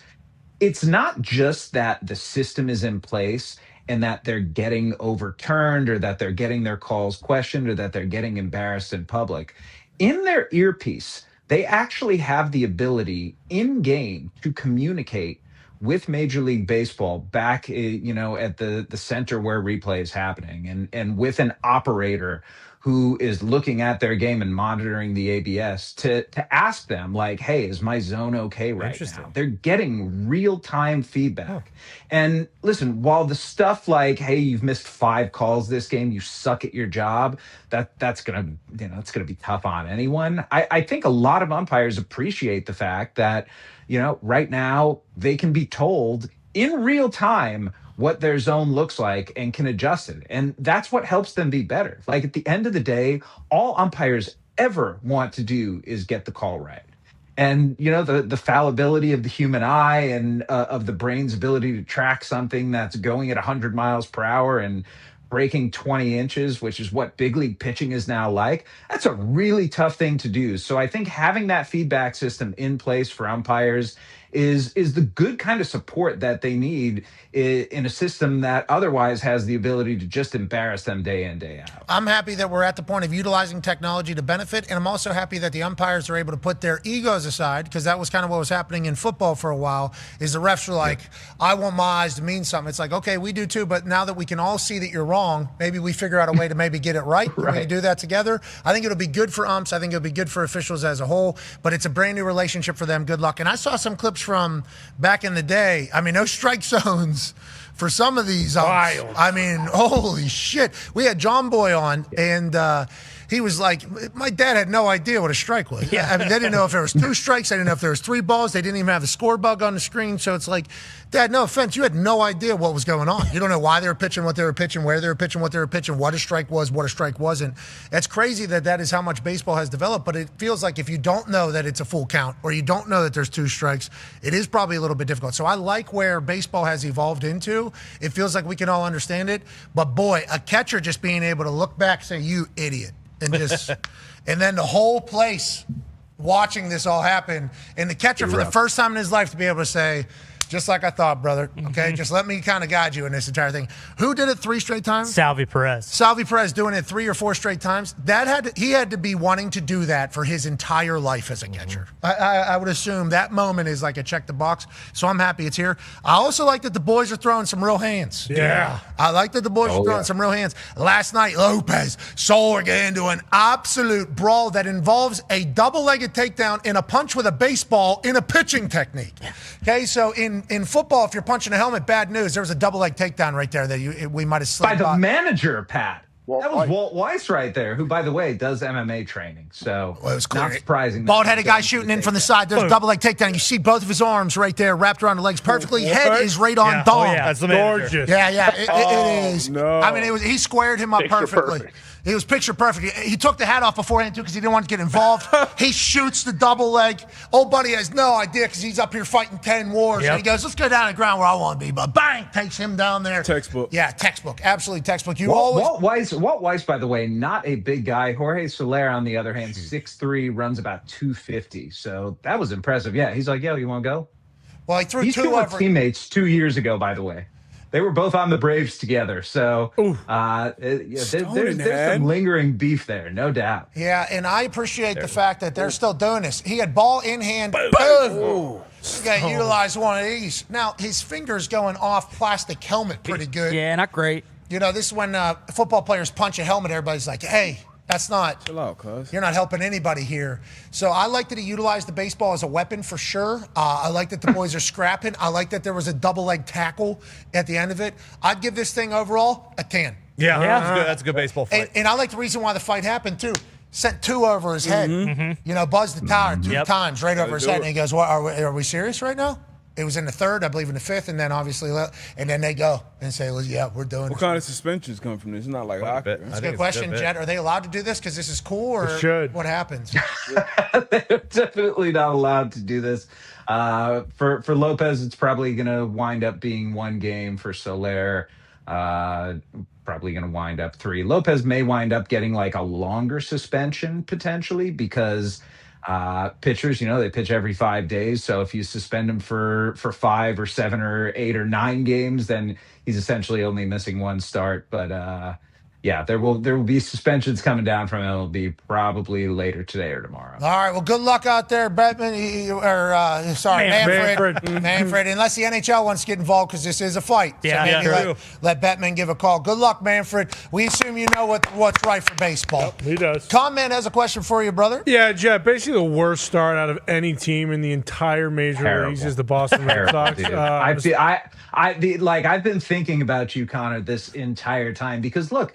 You pledged to watch, what was it, 100 games? Yeah, and I'm on pace for 162, brother. So I don't know how freaking long I can laugh at this rate. Yeah, seriously. It's not just painful. It's really discouraging, Jet, to be completely honest with you. And I'm coming off just an absolute gem from Garrett Crochet where they won 3-2. So I'm still in this mood of what the hell is going on with this baseball team. There's still the team chance, Jet. throughout all of Fenway. And typically when you hear sell the team, you think of the Pirates. You think about teams that aren't spending money. But the Red Sox spent like $300 million this offseason. Is this a fire the team, John Henry sucks? Is this a Breslow is just a big dumb dipshit and doesn't know who's good at baseball, just basically as much as I know who's good at baseball? Like, who should I be directing my anger towards? And also, when will some of these kind of up-and-coming prospects get called up? Connor Griffin being the number one guy, sure, he needs to get called up immediately. But when should I expect some of these non-poopy players to come and play for the Boston Red Sox that are in the farm system? Yeah, I mean, let's not forget the guys who that they promoted last year, whether it was Roman Anthony and Marcelo Meyer. You know, they signed Christian Campbell to that contract, and he's down in AAA right now. Yeah. That has not gone well for them. They traded Kyle Teal, who he got you Garrett Crochet. So there's nothing to be said about that. Sure. But I don't know that near term there's a whole lot more coming from the offensive side on the farm system with the Red Sox. In the offense, it's not great right now. They're striking out a lot. They're striking out almost 27% of their at bats. They got a bunch of guys, whether it's Meyer or Trevor Story, who are batting in the hundreds right now. Like, the only guy hitting is really Willie Abreu. Even Roman Anthony striking out 35% of the time. So the bats have just gone absolutely flaccid, and the pitching hasn't been what they thought it was going to be either. You know, Ranger Suarez is off to a tough start. Meatball, a couple of guys in the bullpen have been getting hammered. Like, not great. Flaccid bats all over the place. Can't have that. Flaccid arms. Well, they got a good celebration. They Real got problem. big bats. They're not bringing them right now, man. I think that's a part of baseball there, right? You need to bring them. I guess. I mean, I'm still learning. I'm still trying to figure it I'm out. happy that you're going to be able to say, I was watching when they were the worst team in baseball.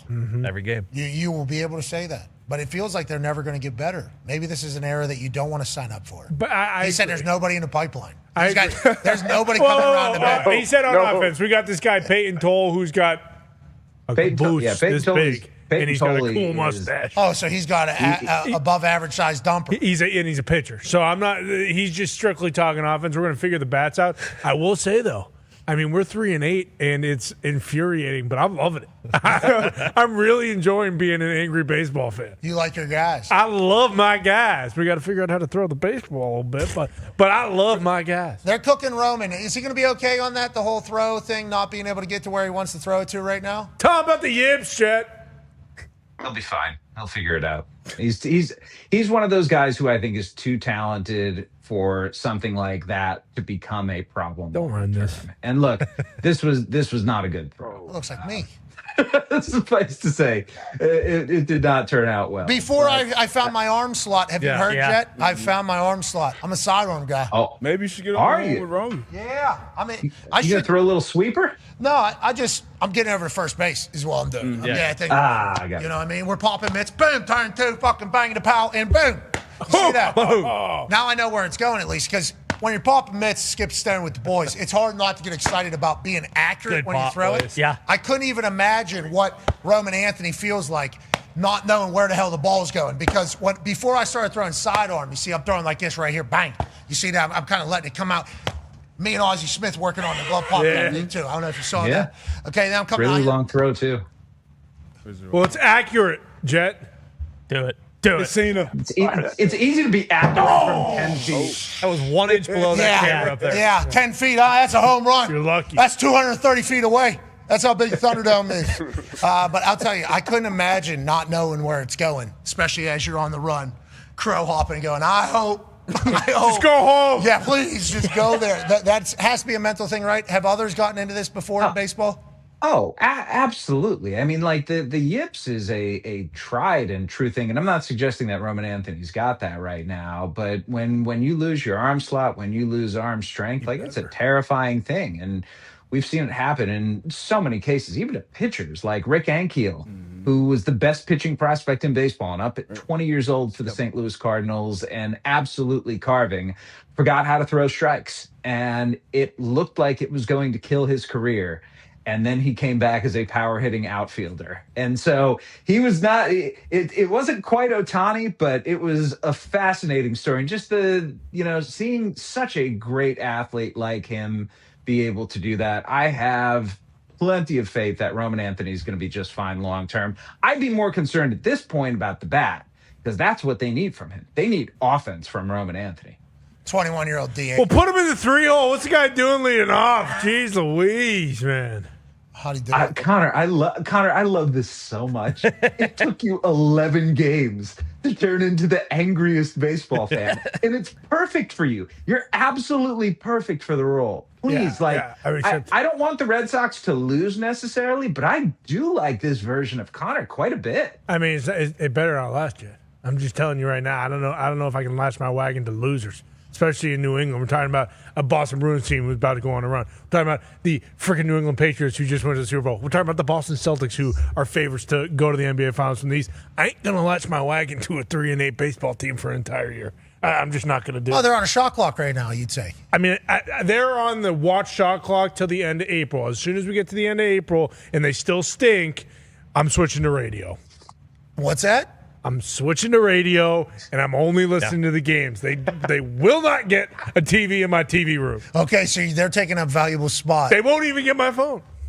So you're going to get it like one of... No, allegedly you can just listen to them anywhere. I guess that's just out there. You can just listen to the games no matter what. And also if they go 12 and 150, Todd's paying for my games. Really? Yeah, I did say I would do that. If 13's the over-under or... 12 and a half, yeah, right there. Yep. And the Yankees aren't good at all right now, right? On the contrary, you heard Jeff say it. You know, a lot of people think it's kind of just the Yankees and the Dodgers and everybody else. Last night was maybe, and this is me getting a little too excited, but it was maybe the best Yankees win since they last won the World Series. What? Over the Athletics? Yeah, exactly. It's just a game they don't win. They look like shite all night long, and then our sweet, sweet prince, Ahmed Rosario, hits 2 homers, 3-run homer in the bottom of the 8th inning. Bednar comes in, shuts the door. You just end up winning a game you had no business winning. And that's just what a lot of times the Yankees just they quit in the 4th inning of that game and just say, fuck it, we'll get them tomorrow. They didn't do that last night. So Not this team. It's unbelievable. So no, to answer your question, the Yankees are hard and pistol right now. So feeling pretty good about the Yanks. And the Red Sox are the complete opposite. Exactly. Toxic Table is a nice little depiction of baseball. Yeah, that doesn't help. That doesn't help when I come in here and Ty's like, oh, you'll figure it out. Don't worry. Oh, by the way, the Yankees just won the greatest game I've ever seen in my freaking life. Like, all right, shut up. Don't want to hear that. Got to hear about Roman Anthony from you guys. It's just a lot of stuff is going wrong. I'm going to need to hit. I need to hit a home run here from Roman Anthony, or things are going to get really tested. Well, Connor is a 19-year-old who's just come in and been a darling. Yeah. This guy's all over the place. He's got range. He's huge. He's 19. He can't hit so fast. Can't hit. But we're not talking what do you about mean that. We're only talking what are you talking about? He's aiming line drive. Freaking hit. Guy was 2 for 4 last night. Last night. He's still under 200. Okay, guy can't freaking. Guy's on base percentage is over 300. To Connor's corner, right there. He's aiming hits. It's not even how you spell Connor, man. No K in it. Got locked up. No, there's no K in Connor because he doesn't strike out either. No, okay, that's the only K. That's on balls. That's the only K that he's got. Those cones have been stolen from a traffic and construction area. Yep. And the people of Pittsburgh, I think PennDOT are not happy. No, they're not. PennDOT says, listen, we only have budgeted for a certain amount of fucking cones. You guys hoisting all these things everywhere needs to stop. Okay, and then that's mine. That's mine. They're actually seeing it. This one has a tag on it. Like, it's only a matter of time before they're gonna have construction companies lined up outside the stadium like ICE agents. That's my code. Give that back. Give me back that code, okay? Right now. I see my freaking logo on it. Give it back. It's a big deal. Yep. Hoist the cone, baby. Hoist the cone. Oh, leadoff double for the Brewers. Sources sweet. I'm done with this team, man. Just freaking happened. I'm watching it right now. Sources tell Jeff Passan available tomorrow. Congratulations on the new show. Congratulations on everything. We appreciate the hell out of you, man. Thank you, boys. Appreciate you having me. And we'll be on ESPN News at 6 o'clock tomorrow. The full episode will be on YouTube next week on April 14th and on all of the finest podcast platforms in the ESPN app. So please go watch, listen, subscribe, and it's gonna be fun. You're saving the business, Jeff. Saving the business. Talk about the Marlins on there.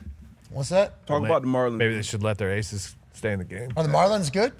I mean, They're all right. We got Darius, Darius, I they got a pulled problem. Sandy last night. Why the hell they pulled Sandy, Jet? That's a good question. Sandy's looking pretty good though, isn't he? Yeah. You know, yeah. Their whole pitching staff's been awesome right now. And you know what's interesting about them? They're calling pitches from the dugout. Their catcher's not putting down signs. Their catcher doesn't have a pitch. Got to hold count. these guys' hands, they have unfortunately. a coach relaying to the pitcher what pitches to throw, and they've been one of the best pitching staffs in baseball this year. Is that D-Ro? So it's working? No, definitely not. Mad Dog was pretty upset about that this morning. No, Wait, is the pitcher wearing an earpiece then and not the catcher? Or I think the catcher. Correct. Pitcher's got the earpiece in his hat. Okay. So then the catcher doesn't know what's coming? I saw him looking at a wristband. Catcher has an earpiece too, just doesn't have control over it. Normally it's inverted? Normally, it's just the catcher calling the pitches, going straight to the pitcher. But the idea is if a catcher can be freed up from pitch calling, from the scouting reports, from all the things that he needs to do, he can focus on other elements. And, suddenly you have like your game theory guys who are scripting out pitches and what they're going to look like. And they are able to optimize that from the bench, perhaps better in real time than the catcher. Theoretically, some catchers think that's a bunch of garbage and want to keep calling the pitches themselves. Our catcher's raking right He does have 3 home runs, I believe, on the year. So you don't have to think. Yeah. We're innovative down there. The Marlins? Yeah. Certainly are. You felt the vibe down there. I have visions of a championship team after that. Yeah. It's a great ballpark. You got to experience what Marlins probably do a lot. Ponche. Be all right. Well, not the red. It's actually the red leg opposite. off. Their pitching staff walks people at like a historic rate, which is probably why they're going to stink this year. Is it because of the calls from the I'm not saying that. dugout? You just in the big leagues, you typically can't walk 30 guys over a 3-game series and expect to win too many baseball games. Is that because the catcher might know the pitchers a little bit better from where they're sitting than maybe where the dugout's sitting at? Could be. Maybe he just has a better relationship with the guy, knows what the guy likes to throw on certain counts. Not that the guys in the dugout wouldn't know that, but it is just kind of weird that they're the only team in baseball that does that. And they have the most. Rockies too. Oh, okay. Well, the Rockies fucking stink, and they have for a long time. So, yeah. Jeez, Rockies just get brought into this and murdered immediately. They've had a pretty good start, I will say. Okay, so they don't stink this year. Is anybody having success with the dugout to the pitcher? Yeah, I mean, the Marlins ERA since they started it has been a point plus better. Like, they've been very good. And also the Mets are doing it a little bit too. So this is, I think this is going to be within the next 5 years, 75% of teams are going to be good. Oh, wow. Oh, a pitch. They're going to have like a pitch coordinator who's going to be the one calling the pitches. It's exactly right. Yep. Okay, maybe I find my way into being a pitch coordinator. Yeah, a PC. I cannot wait until we're doing this number in the dugout. We got an entire thing. Hey, why don't you go ahead and fucking knuckle this thing right here? Drop him to his knees. Remember, we're trying to drop him to his knees right here. Okay, there it is. Can't leave that hanging like that. You cannot leave that hanging like that. Okay, please. All right, let's back him off the plate a little bit. Looks like he's a little bit too comfortable. You can't hit him, asshole. I tell you to drill him in the head. Yes, I like that. Anything added bonus for me as a non-baseball traditional purist, I like it. I assume your baseball people are going to hate it. But, hey, baseball's in a good spot. Stars are playing well, except for the Boston Red Sox. We appreciate the hell out of you, Jet. Good luck with your podcast. Thank you, boys. I appreciate you having me. Ladies and gentlemen, it's Jeff Passan. Yeah. Ladies and gentlemen, we have a new segment. AJ, you're going to love this one. Yes. Okay, I can't wait. Hey, I've heard a little bit about it. Let's see what's going on. Okay, so I like that you've heard a little bit about it. You've been teased a little bit about what's going on. This morning in the Thunderdome, we tasked ourselves with covering the Masters in a different way than everybody else who has talked about the Masters. But also, I would like to get a little bit of a heads up on who's potentially going to win this thing. Smart. So we started accruing data and statistics from ESPN Research, from Hembo, from Tweets Online, and basically everybody was laying out a bunch of reasons and who should win and who has won. So we thought to ourselves, how can we see the group of people that could potentially win and then whittle them away? Ladies and gentlemen, welcome to Masters champion Guess Who. Okay. Obviously, the game Guess Who back in the day, and I assume it would still be absolutely fantastic if we were to play, was where you were trying to guess which person the other person picked. Does it have a mustache? And you say, no mustache. And you go, knock down everybody that had a mustache. He wearing glasses. Not wearing glasses. Everybody with glasses. So we went through a bunch of stats that would kind of knock everybody out and get to a point where we have a board and then a cluster of who we think the history of the stats of the Masters are telling us could be the champion. Are you ready to guess who? Yeah, Very would love excited. to. Are you ready to guess who? This may be the most excited I've ever been for a Hell yeah. Okay, so let's start with the entire field that we need on the board. Each of the last 4 Masters champions and 5 of the last 6 won at least one tournament in the 4-month lead up to the Master. Who qualifies to be on our Guess Who board? Well, boom. Here it is, okay? These are the 14 gentlemen who have won a tournament in the last 4-month lead-up period. So Masters tells us, the last most recent Masters tells us, one of these 14 guys is going to win the Masters this weekend, okay? So let's go to the next qualifier because guess who? We got to eliminate some people, do we not? Let's go with the average age of the last 5 winners is 28.8, which is the lowest in a 5-year span by the Masters champion since 1981 to 1985. It's a young man's game. So who is near the age of 29? We got rid of the outliers. Super young, super old. Around the age of 28, 29, you can stay. Who's that eliminate? Okay. Ooh. We just eliminated 5 guys. Now we're down to 9. Obviously, Gotterup, Scheffler, Morikawa, Jacob Bridgman, Nicholas Echevarrias, Cam Young with an incredible beard, Matt Fitzpatrick, Bryson DeChambeau, and John Rahm hanging on down there. Okay, so these are the men who are still around after we get rid of some of the qualifiers. Now, since the official world golf ranking was established in 1986, 34 of 40 Masters winners in that span were ranked inside the top 30, including the last 16 champions. Wow. So who of this 9 is not in the top 30? Okay. See you later, cuz. The Italian. Echevarria is gone. Now we're down to 8 that it could potentially be. Let's go to the next qualifier. Qualify for 14 of 19 historical trends from Ron Close at PGA Splits 101. He laid out a really long tweet about all these 19 different qualifiers. 14 of 19 have won basically all of them. Bang, here it is, Ron Close. Thank you so much for doing all this. The trends at the Masters, knowing who it is. Let's go ahead and get rid of the people who do not qualify for 14 of the 19 of Ron Close.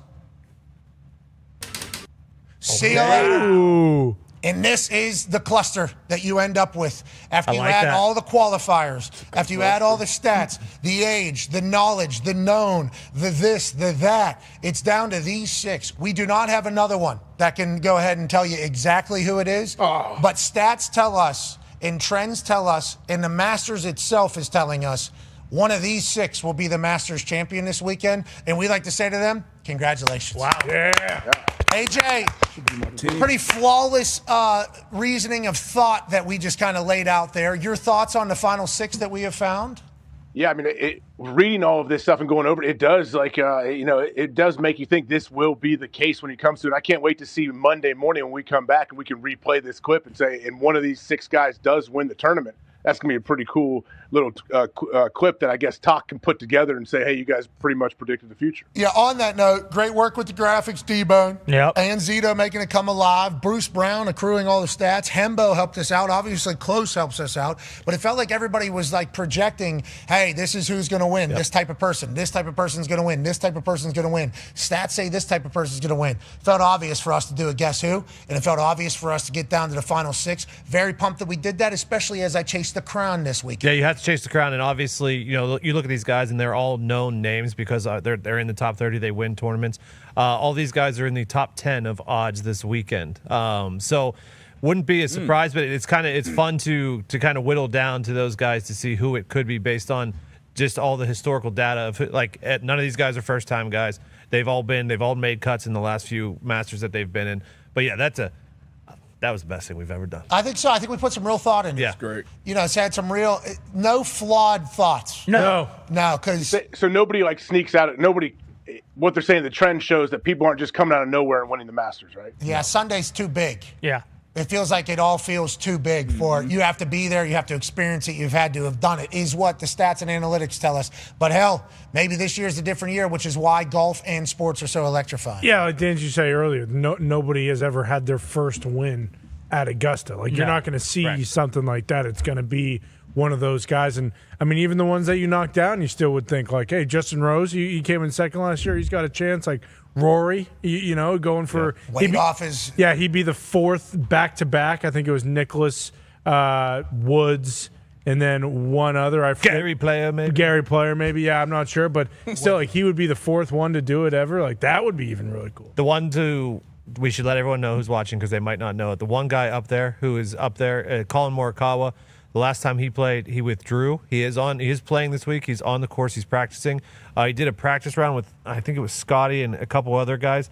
He only hit driver once, I think, in that practice round. So if you were looking to maybe not roll the dice on someone, won't be on my team. It'll be Colin Morikawa. But as I say that, he's probably going to go out and win the tournament. There's a chance because he's great with his irons, right? Which they're saying is going to be a big deal. It's going to be dry, allegedly, so the ball's going to be long, so close to the greens. How are you going to be able to operate? If you got good hands, probably going to win. But it's the Masters. It could be anybody's game, AJ Hawk. Yeah, I can't wait, honestly. I've been looking for every year this week is awesome, but I think this year especially, I don't know what it is. There's a little extra added juice to this one. Is AJ going this year? Did you go last year? Dahn? I don't think I'm going down now. You're going to go, aren't you? I don't know. I mean, Jim Nance telling me I have to do it felt pretty. I mean, I'd say you so. should. Join him up in the booth. I know, but it's so nice. Everything I've heard, I don't know if I'm the right guy to be walking around there. That's kind of how it goes. But getting to experience that would be electrifying. I think there's a lot of people walking around. Yeah, a lot of people that shouldn't be there, I bet. I mean, you just got to pay. Okay, so I'll just be one. Okay, good. You just got to pay for it. I mean, there's 100,000 people there. I mean, Shane Gillis was there. Shane's supposed to be here, though. Shane is, you're right. I guess Shane is. Okay, that feels good. Maybe Shane will be there again. I'm excited. Actually, now the thought is who would be there. Yeah. I haven't even done this whole game. A lot of people. A lot of. They just put out a story. I can't remember who did, but they said that there's twice as many private flights coming into the regional airport in Augusta as there was last year because it just continually more business, very successful business people and celebrities are trying to get there. All right, so I'm not going to be an asshole and turn that down. No. That'd be a super asshole move to not do this. I mean, get an opportunity to do this and you don't do it, you got to be the dumbest human of all time. All right, so let's assume I'm down there. You won't. Nah, what the fuck am I wearing? Okay, we'll get to all that. Right there. That's it. Boom. Maybe shorts. Maybe I'll wear a green jacket. Shorts, probably shorts. Wear a suit and tie. It's supposed to be 85 degrees, so maybe shorts instead of the pants. With a lot of pockets so you can buy a bunch of merch and just stuff your pockets with. Yeah, and just maybe I go to store, buy something new to wear. Keep the green jacket that I bring down myself. Bingo. Could you imagine me bringing down a green jacket I bought off of Amazon? You need to text Fitzmagic now to get one of those seats. Which one? The one that he's working his ass off for? Yeah, Fitzmagic run. Yeah. All right, we'll be off tomorrow and Friday as we celebrate watching the Masters down at Augusta. We'll be back Monday. I'll be in San Jose on Friday night, AJ. A lot to say. San Jose. I can't wait. I can't wait. Who all, is there any special guests that are going to show up, at the night of? Hey, listen, Friday night, SmackDown, okay? That's all you need to know. Anything's possible. Anything is possible. Business is going to be safe for sure. The future is going to run through Mr. Randy Orton, okay? Obviously. That's what we need to know. And we can let him know. That's certainly what we'll do. And I can't wait to get there. There's been a lot. It's gotten real loud, hasn't it? Feels like some people even learned WrestleMania's coming up. That's crazy. It's funny big. How that works. It's on ESPN's platform. We are pumped about that. The relationship between WWE and ESPN is going to be one that is fantastic because at this WrestleMania, the first one on ESPN's platform, Randy Orton's saving the business. Yeah, he is. Thank goodness. This is a once-in-a-century type evening. Come join us in Las Vegas, and I'll see you live on Friday from SmackDown in San Jose. I got some stuff to say. There's been a lot said about me. Yeah. Mm-hmm. I accidentally did one of those Q&As on the IG story. Oh, yeah? How'd that go? That opened up messages. Yeah. Accidentally or? People are saying some mean stuff. I'm going to let you know. Remember, I have a microphone, too. Back in the day on the internet, I used to be able, when people would talk shit to me or say very grotesque things about, my kids, things like that, I would be able to go through their account, their profile, scroll through, find photos, screenshot photos of them, learn about them, too. Let me go ahead and do a little, maybe an hour of research on this person. Let me just go ahead and learn about this. People think I'll never do that. Oh, I got time, especially whenever you say you want my daughter to die or whatever. It's like, okay. So I do this whole thing. I have a couple cooks of these people, but if I do that, I'm weaponizing my followers. You know, because I'm a bully then. I can't defend myself with these people. But I got a lot to say Friday night. There'll be one of these and one of these. And there'll be a script. Okay. We'll see. The script goes, Randy Orton's going to save the business. Yeah, Viper's going to be there. Okay, Randy Orton is going to save the business and win 15-time world championship at WrestleMania, and we hope everybody will join us. It's coming up soon. Now, before we get out of here for the week, we got to continue our seg that we will continue to do all offseason because bloopers are fun, but just getting an opportunity to say, oh, no! is an absolute blast, especially in the sports world. We all understand sports can bring you great moments. It can also embarrass you. If you live in the paint, you're going to get dunked on every once in a while. And if you're in baseball, there's a chance you get got. Now, let's go to the Blue Jays, White Sox. What is this, Ty Schmidt? Yeah, this is Tyler Heineman, and so not great initially. You kind of don't know what the hell you're doing, but we got a pickle here, so it's okay. Never mind. You're trying to get one out. You end up flushing that thing into the outfield, and what should have been the end of the inning is going to end up being a 2-run play for the Chicago White Sox. Just not good. And all it makes you think about Toronto is, oh, no! Let's stay in baseball. The other Chicago team also involved. Cubs at Rays. Foul ball by Matt Shaw. What happens afterwards is certainly grotesque. Pitch in. Ball hit. It's going to be a foul. It's going to go into the crowd. Maybe somebody will take one home. Big man reaches, preaches. Oh, no! Cheeks out, cheeks massive. That makes you go, oh, no! Let's go to Boston. Obviously, it's been a topic of conversation as the oh no train continues. Brewers get a nice smack into left field. Roman Anthony, young stud. Oh, no! Misses cutoff and catcher in the middle of quite a predicament of not being able to throw the ball where he wants it to go. People are saying his arm's spaghetti and linguine because he's a great Italian man. Roman Anthony will be back, but in these moments, you can't help but say, oh, no! Let's go to Cubs at Cleveland. Herron pitching here. Obviously, it's a magical time. A lot of spin on the ball.